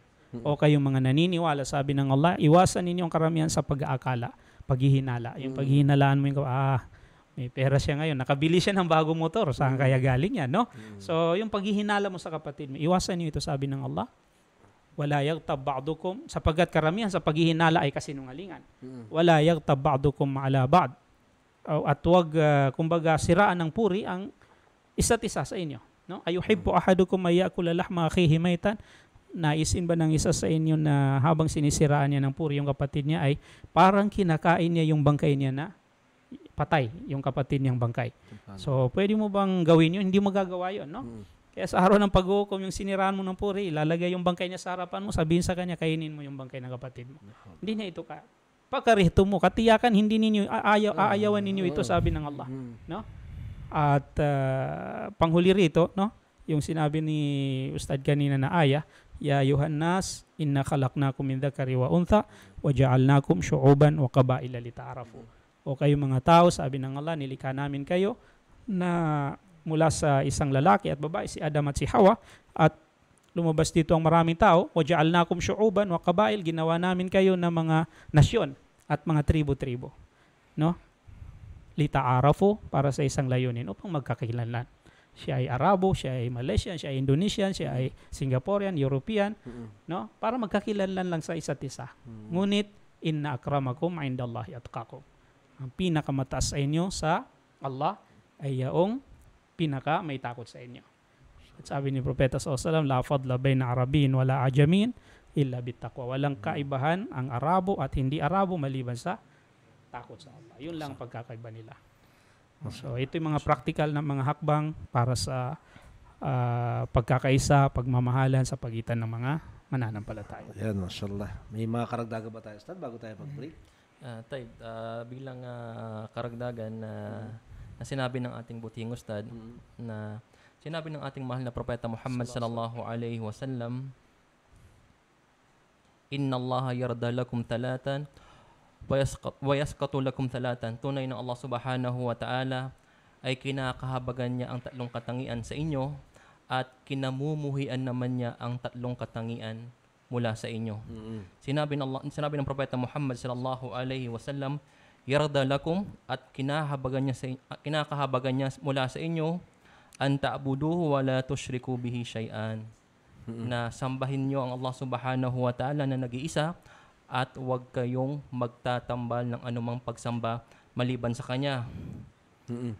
Wa an ta'tasimu bihablillahi jami'an wa la tafarraqu, at kayo ay humawak ng mahigpit sa lubid ng Allah subhanahu wa ta'ala. Siguro bigyan ko ng konting diin, ang paghawak ng mahigpit sa lubid ng Allah subhanahu wa ta'ala, yung hawak na kung saan hindi ka bibitaw. Na kung saan pag alam mo sa sarili mo na pagbibitaw ka sa lubid ng Allah subhanahu wa ta'ala, ito ay ikakapahamak mo. Kailangan yung hawak na talagang, alam mo yun, matibay, malakas, matindi. Kahit anong pagsubok, anong mangyari sa buhay mo, hindi mo bibitawan ang lubid ng Allah subhanahu wa ta'ala. At ang pangatlo, yung pagbibigay ng payo sa mga namumuno sa atin. Bilang isang mananampalatayang Muslim, mainam sa mga may paniniwala kay Allah subhanahu wa ta'ala, yung mga namumuno ay kumbaga pinapayuhan natin, pero sa maayos na pamamaraan, bil hikmah. Hindi sa social media, magsasalita tayo ng negatibo, bagkus pupuntahan natin siya ng maayos, at siya ay pagsasabihan natin o papaalahan natin sa maayos na pamamaraan. At kinamumuhian ng Allah subhanahu wa ta'ala sa kanyang mga mananampalataya, kila wakal, yung mga sabi-sabi. Sinabi ni Pulan, narinig ko, yung mga salita na walang batayan. Wakatratus sual, at yung mga pagtatanong na kung saan wala namang kabuluhan. Maraming katanungan pero wala namang saysay. Walang saysay. At ang pangatlo ay ang pagsasayang ng kayamanan. Kasi ang kayamanan, lahat ng kayamanan na ipinagkakaloob sa Allah subhanahu wa ta'ala, ito ay itatanong sa iyo sa kabilang buhay. Saan mo kinuha at saan mo ito ginamit. Kumbaga ang pinaka punto dito, panghawakan natin ng mahigpit ang lubid ng Allah subhanahu wa ta'ala at huwag tayong magkawatak-watak. Mashallah. Ustad, maganda yung mga sinabi nila. Naubos nila eh. Napuno na tayo. Napuno, mashallah. So, commercial break muna tayo. Inshallah.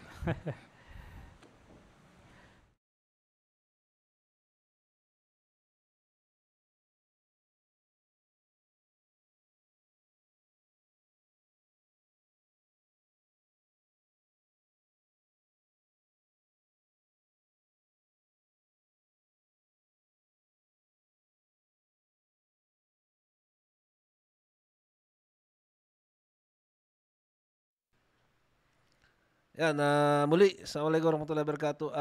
Sa mga naghahanap po ng media assistant, cameraman, camera, videographer, photographer, ang Baito Salam po ay nag-o-offer ng media service po.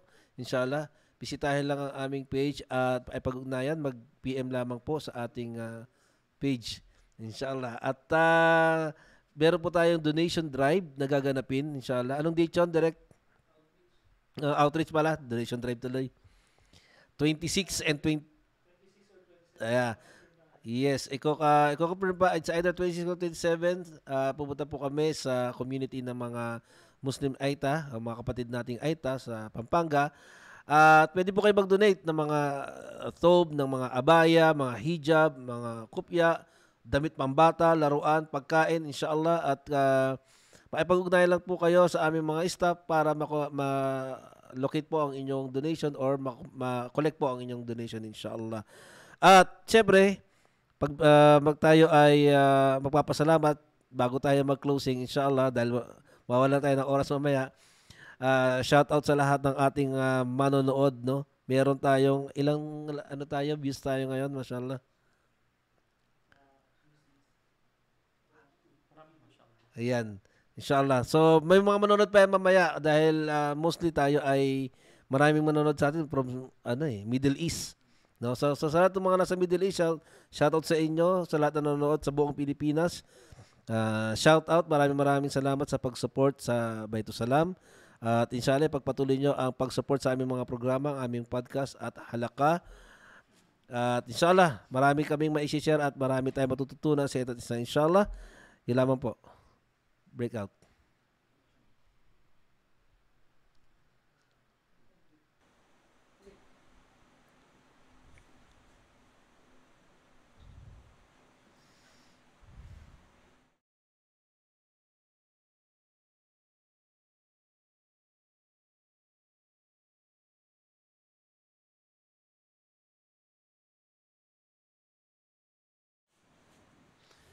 Okay, muli po tayo nagbabalik sa ating talakayan at ngayon ay magbubukas po tayo ng question and answer. Siguro, 3 katanungan lang, inshallah, no? Sa mga hindi po mapipili ay humingi po kami ng kapatawaran, inshallah.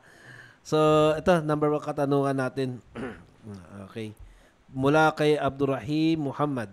Sabi niya, paano, Ustad, yung pag may mga event o program, may mga ini-invite na Muslim para mag-pray. Tapos, may mga priest o kaya pastor naman na magpe-pray din. After, allowed ba sa isang Muslim yung ganun?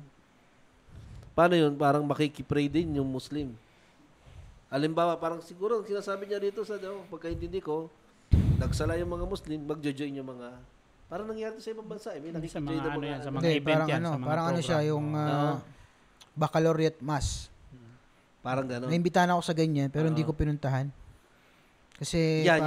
Bilang experience mo, Ustad. Hindi ko siya pinuntahan kasi ang mangyari, parang before graduation ng mga school, may ginagawa silang baccalaureate mass, tawag nila. Yan. Parang mag-iimbita ng isang pare. Dati walang ganun eh. Wala namang inimbitang ustad o alim o imam. As in, puro lang talaga siya. Purong misa, mag-iimbita sila ng padre o ng isang priest, no, pare, para magbigay ng mass, magbigay ng parang khutbah sa kanila sermon para dun sa nila. Pero ngayon sa panahon natin, parang nagkaroon siya ng development. Parang ngayon nag-imbita sila ng isang ustad din, imam, at yun kasi daw may mga estudyanteng mga Muslim, ganyan. So, sa experience ko, kung sakali na pwede naman tumanggi, tanggi na lang. Tumanggi na lang. Tsaka alam ko hindi inoobliga. Hindi inoobliga ang mga Muslim na umattend. May mga school, alam mo kung mga school na hindi inoobliga ang mga Muslim student na umattend sa baccalaureate mass. Kasi ang baccalaureate mass, para siyang ibada o ritual na ginagawa ng mga kuffar para sa pagtatapos. Bago magtapos ng pag-aaral ganyan. So, ala kulli hal, pwede siya pumasok sa tashabuk pagka pumasok po yung Muslim doon, mag-baccalaureate mass din siya. So, delikado yun. Malaking school, umimbita sa akin actually. Malaking school, kilalang school dito sa Manila, ang nag-imbita. Siguro mga 3 beses na. Iba't ibang mga school yun. Hindi ko alam bakit ako iniimbitahan. Pero... Paano ka nila na-contact, no? Sa mga estudyante rin. Kasi nag-aaral doon? Mga nag-aaral doon. Kasi na-involved din tayo sa mga MSA, ganyan. So, pinapaliwanag ko naman maayos sa... Bisan, Dean mismo yung nag-iimbita sa akin. Dean. Parang sir, parang ganyan, kayo pong pinapaliwanag natin ng maayos naman sa kanila na itong gawain ito ay hindi naman siya compulsory, hindi naman siya pinipilit sa mga estudyante. At sinabihan ko na rin ng mga estudyante, huwag pumunta, mas mahina. Makaka-graduate naman kahit wala yun. Tama. Mag-graduate naman. At saka kung di naman obligado. Hindi mo obligado. Oo, pwede namang tumanggi. Yun. Mas mainam na kasi May magkasala tayo. pag-aalay sila, parang nakita ko, pinood akong live, tinignan ko, ano ba itong bakalaryo? So, anong ginagawa nila? Yun. Parang misa sa simbahan. Misa, Merong pare, may dalang cross. Oo, may mga alay sila. May nakakita mga, nga ako ng ganyan. may mga prutas, yun nasa balot na makulay. Subhanallah. Tapos dinadala doon, inaalay sa altar. Dinadala nila yung altar sa school. Parang dasal yun sa graduation ng mga estudyante. Parang yun. Tapos 5 minutes lang. Actually, 5 minutes lang hihingin sa'yo. 5 minutes lang. Pero kung, kasi hindi ka rin naman papayagan magdakwa doon eh. Wala ka rin chance doon eh. 5 minutes, ano masabi mo doon? Wala na yun. Tsaka hindi rin mainam. Pipigilan ka doon. May advice din natin doon sa mga estudyante natin. Kung hindi naman yan compulsory, wag na silang mas mainam. Wag silang Saka dumalo meron sa tayong ano ngayon, may mga batas na hindi pinipit ang mga estudyante. Kung may kinalaman sa reliyon, activity ng school, hindi sila pinipilit. Actually, may estudyante na nag-message sa akin ng ganyan kung anong dapat niyang gawin. So, tinanong ko siya kung obligado ba sa inyo. Hindi naman. Sabi ko, Wag na. mas mainam wag na pumunta. Tama. Makakagraduate din naman kayo kahit yung mga wala yun. INC nga eh, hindi umatin sa ganyan. Kasi Catholic, ano yun eh, Catholic rite, ano siya eh, Catholic ritual.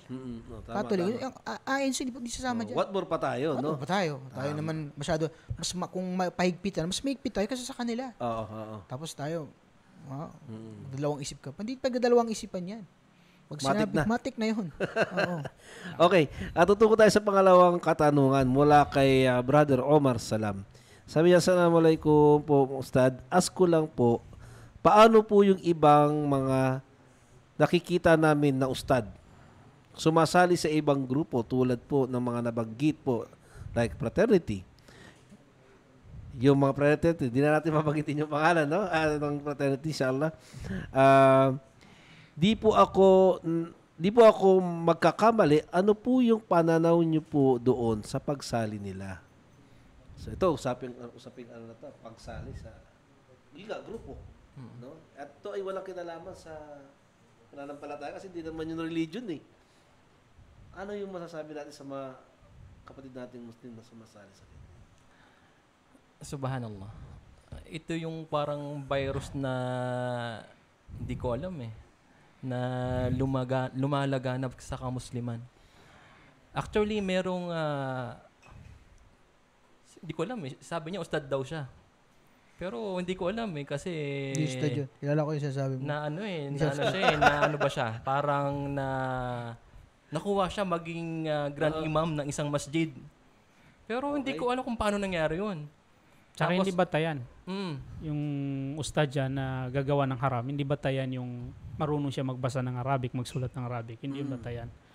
Sa pagiging, kumbaga, hindi pwedeng gawing batayan na halal yung ginawa niya dahil ustad naman yan. Oo. Kumbaga yun ang pangahawakan nila na, siya ka sumali. Ustad siya. Ustad dyan. Siguro self-proclaim niya sa sarili niya na ustad siya. Okay. Pero tingin, Para kilala ko na yun. tinan mo kasi, ganito yan na ang isang mag-aaral na lahat ng mag-aaral, kumbaga naging jahil. Kumbaga dumating sila sa pagiging walang kaalaman. Walang ipinanganak na may alam. Kumbaga, alam ng isang alim ang pagiging mangmang dahil nandun siya eh. At dahil nakuha niya yung kaalaman, kaya niyang tukuyin kung sino yung mga walang kaalaman. Siguro kabilang siya doon. Sahih. Alam niya dapat yun. Tingin ko alam naman niya. Nakakalungkot pa, meron siyang programa, live pa eh. Tapos meron siyang jacket. Andun yung grupo ng kanyang fraternity. Parang proud pa siya na ustad ako, self-proclaim, ito ang fraternity ko. Eagles. Ustad, ayokong sabihin ustad, pero alam mo na eh. May mga nakikita akong jacket na ganyan eh. Oo. Proud siya. Sinasabi niya na isa siya ang alim. Sabi pa nga niya, Metro Manila pa eh. Pero ang nakakalungkot, yung mismo mga ulama, sa Metro Manila, hindi siya kinikilalang alim. Hindi siya kinikilalang alim. Kasi ang alim, alam niya ang halal. Alam niya ang haram. Sahih. Kahit sabihin natin, totoong alim siya, kung gumagawa ng labag at haram, yun ay hindi totoong alim, no? Hindi tunay na alim. Hindi. Sapagkat nang tanungin si Imam Al-Hasan Al-Basri rahimahullah, man huwa al-alim? Manil alim? Ang sinabi niya, al-alimu man yakhsha Allah Ta'ala. So, yung gawain niya na haram, hindi yun batayan na siya ay alim nga, siya ay ustad nga, maalam nga siya. Hindi yun. Kasi hindi yun alim, hindi yun ustad. Kundi yun ay jahil. Jahil, oo. Ang ustad ba, bilang karagdagan, ang isang alim, hindi siya nababago ng panahon. Okay. Kumbaga, kahit anong sitwasyon pa yan, sino pa yung kanyang nakakasama, nakakahalubilo, kahit anong posisyon ng mga nakakasama niya, kung ano ang Quran at Sunnah, ito yun. May paninindigan dapat. Merong paninindigan. Ito, babaguhin mo kung ano gusto hindi mo. ko alam eh. Ano ba to? Imma yun, tawag sa kanya. Oo, parang ano Sabay eh. sa agos ng... Sabay sa Agos to eh. Kaya nang ginagawa ng ibang reliyon. Kaya sila iba-iba. Dahil kung ano yung gusto lang nilang gagawin nila. Yung ayaw, depende nga sa Pinagbawal sa atin na Nabi yan. sitwasyon. La takuno imma. Huwag kayong matulad na parang isang sabay lang sa agos. Kapag Muslim ang lahat, Muslim ka rin. Kapag naging kafir ang lahat, kafir ka rin. Pag nagbida sila, bida ka rin. Kapag mabuti ang tao, mabuti ka. Pag masama sila, masama ka din. Pinagbabawal sa atin. Delikado yung pagiging balimbing ba? Oo. Tapos at saka, paano kung magiging alim? Yung sarili mong pamilya parang hindi mo kayang daawahan, diba? Mag-start ka muna sa pamilya mo, diba? Bago ka magdaawa sa iba. Oo. Ayun ang totoong may kaalaman. Kumbaga, tinuturo niya muna sa kanyang pamilya at bago niya itinuturo sa iba. Ang mahalaga, hindi po, kumbaga, sapat na dahilan na may nagsasabing ustad tapos proud sa kanyang fraternity, sabihin nyo na, okay to. Ito ay pinahintulot. Hindi yun ang batayan. Hindi yun ang batayan. Malinaw na ang fraternity. Sinabi niya ni Ustad, ang pangalan, ha? Ano Ustad ang pangalan? Idolite. Eagles, yung nakikita ko. Eagles daw yung nakikita ni Ustad eh. Meron pa. Isabay natin yung Mason. Mason. Meron pa Mason. Mason pa. Mga Muslim yan. Marami tayong kilalang ganyan. Subhanallah. Mga kilalang mga tao, Ustad, diba? Mga grupo ng Yahud. Subhanallah.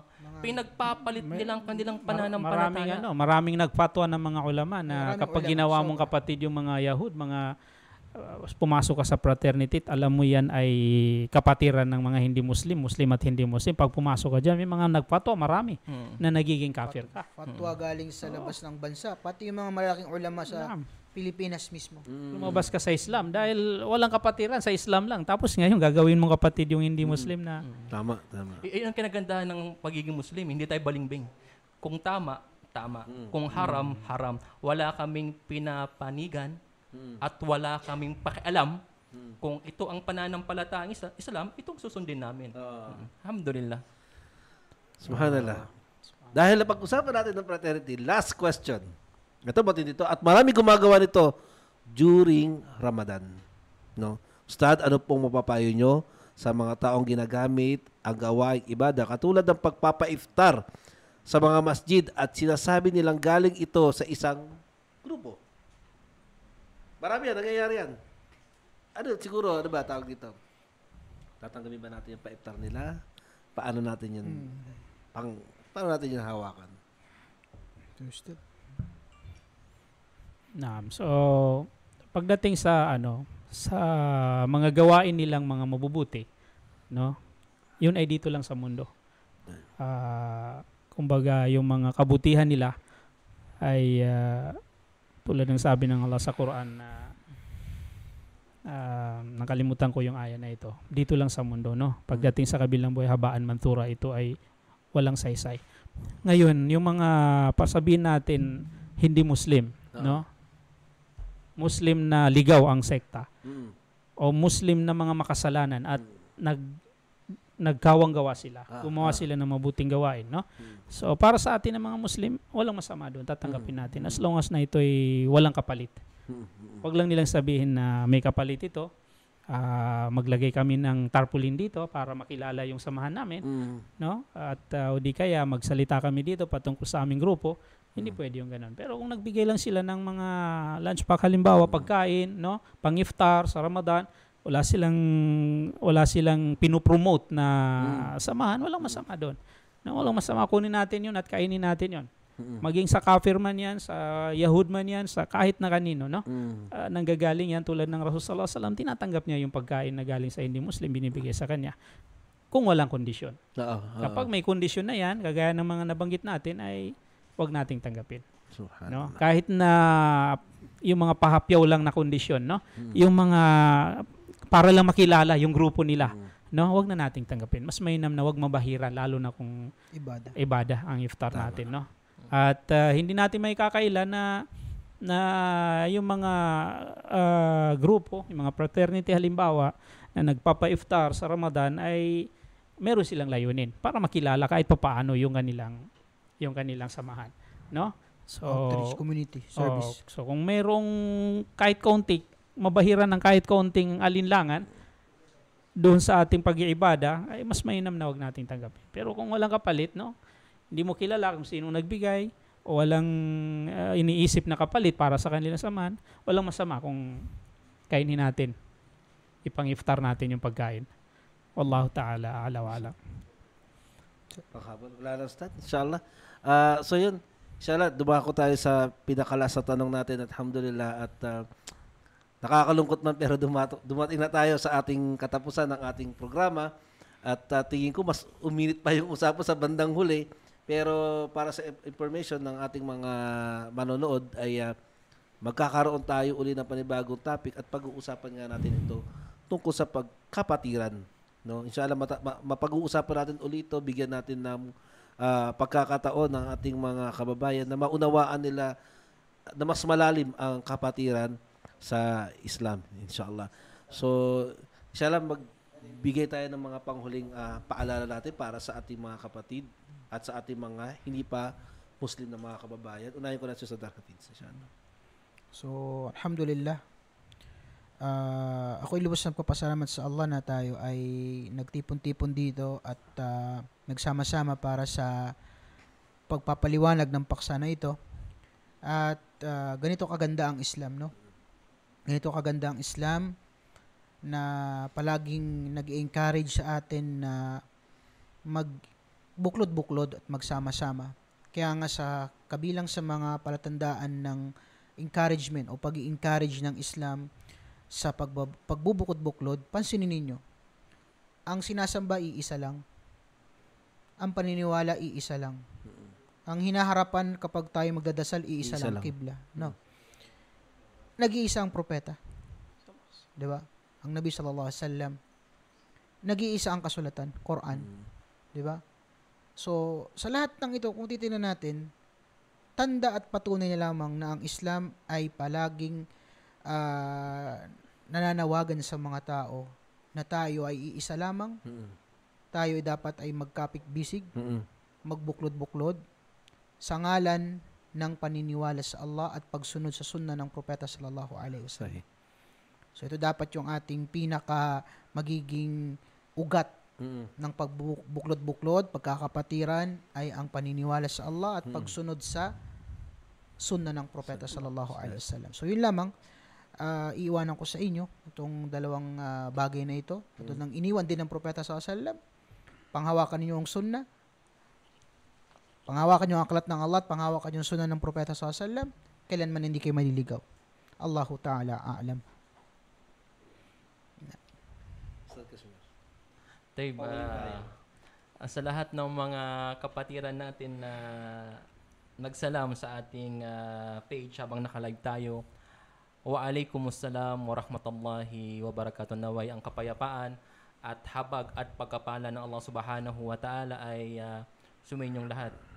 Inuulit ko po, ang Maguindanao, Maranao, Iyakan, Sinama, Bangingi, lahat ng tribo sa Pilipinas o sa lahat ng dako ng mundo, nilikha ito ng Allah subhanahu wa ta'ala, walang ibang dahilan upang tayo ay magkakailandan lamang.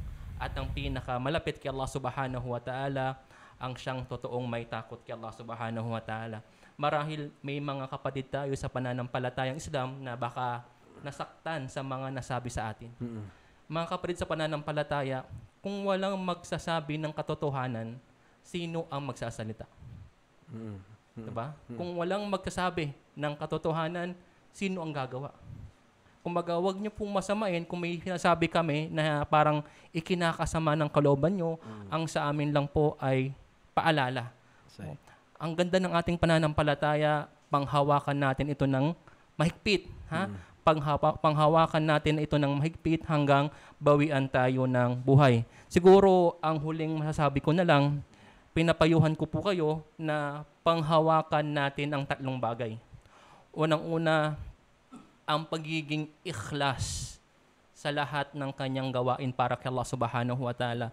Na ginagawa niya ang kanyang gawain, walang ibang dahilan, ito ay para kay Allah subhanahu wa ta'ala lamang. At walang pagpapakita ng, kumbaga, riya or parang, ano yung riya sa Tagalog? Pakitang tao. At pangalawa, wag po nating pabayaan na kumbaga ilayo ang ating sarili sa pagpapayuhan. Tinuruan po tayo ng ating pananampalataya na tayo ay magbigay ng payo sa bawat isa. Pag meron tayong nakita na gumagawa ng hindi maganda o parang naliligaw siya ng landas, ay bilang pagmamahal sa kanya o sa kanila, tayo ay magbigay ng payo sa kanila. Pero bilhikma sa maayos na pamamaraan. At ang pangatlo, yung kumbaga pananatili sa jamaah. Pananatili sa grupo ng pananampalatayang Islam. Tandaan po natin, kahit ano pang kabutihan ang ating pagplanuhan, kahit ano pang kabutihan ang ating pag-isipan, kung wala tayong pagkakaisa, hindi tayo magtatagumpay. Diba? Sabi nga nila, ang Muslim sa buong mundo ay bilyon eh.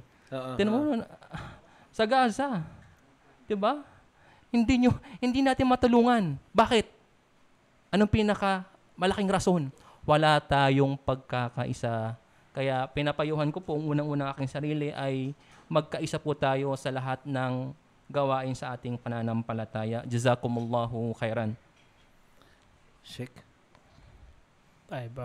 Bismillah, alhamdulillah, wassalatu wassalamu ala rasulillah. Alhamdulillah, dapat pa nga po tayo magpasalamat sa mga ganitong program, no? Sapagkat natututo tayo, no? Unang-una, napapaalalahanan namin ang aming mga sarili. And then, kayo. So, kung meron man po kaming mga nasabi rito na nakasakit sa inyong damdamin, yun po ay katotohanan. Wala kaming ibang hangarin, kundi upang maligtas tayong lahat. Watawasaw bil haq, magpayuhan kayo ng katotohanan. At sabi ng Allah, wa ma alayna illa al balagul mubin. Ang sa amin lang dito ay magparating ng malinaw, no? Hindi kami nag-iimbento ng mga salita dito na galing sa haka-haka o sa aming kuro-kuro o sa mga sariling kaisipan, bagkus ang hinahatid namin dito ay pawang katotohanan. At ito ay tanda ng pagmamahalan natin, mga kapatid, no? Kung kung ikaw ay nasagasaan, no? Kung alam mo sa sarili mo na kabilang ka sa mga membro ng anumang fraternity, kapatiran, ngayon pa lamang magtauba ka na, no? Magbalik loob ka sa Allah subhanahu wa ta'ala, sapagkat walang tunay na kapatiran at walang anumang kapatiran na kinikilala sa mata ng Allah maliban sa Islam. Innamal mu'minuna ikhwah. Tunay na ang mga mu'min lamang, mga mananampalataya lamang ang mga magkakapatid. Fa aslihu bayna akhawaykum wattaqullaha la'allakum turhamun. Ayusin ninyo sa pagitan ng inyong kapatiran, matakot kayo sa Allah upang sa gayon makamit ninyo ang awa, habag ng Allah subhanahu wa ta'ala. So, dito tatapusin ko ang aking panghuling salita. Maraming salamat sa lahat at magpasalamat tayo sa Allah na mayroon tayong ganitong program na kung saan ay nakaririnig tayo ng mga payo at mga aral sa ating pananampalataya. Wa jazakumullahu khairan. Wassalamualaikum warahmatullahi wabarakatuh.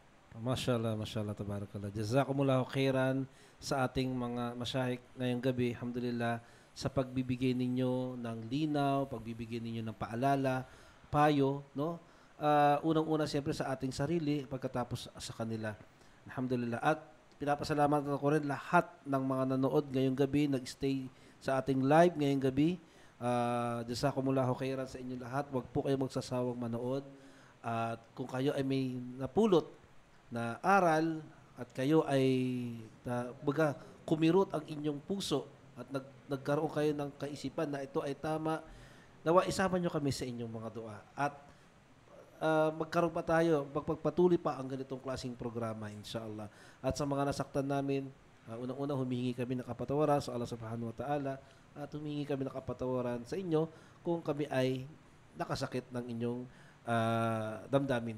So inshallah, magkita-kita po tayo sa susunod na episode natin ng ating podcast. Magkakaroon na naman tayo ng isang napakagandang topic, inshallah. At bago ako magpaalam, gusto ko rin mag-iwan ng isang paalala na tayo ay leader sa bawat isa. No? Sa atin magsisimula kung paano natin pakikisamahan ng isang kapwa, Muslim man o hindi Muslim, para magkaroon tayo ng pagkakaisa. Tamang kaalaman, ayon sa Quran at Sunnah, kung paano natin gagawin, kasi kahit sino man ang kaharapan natin, at kung ito ay magagawa natin, inshallah, ay magkakaroon tayo ng pagkakaisa kahit sino man ang ating makasama, inshallah, na naayon sa kaluguran ng Allah subhanahu wa ta'ala. So yun lamang po, maraming salamat. Assalamualaikum warahmatullahi ta'ala wabarakatuh. Waalaikumsalam.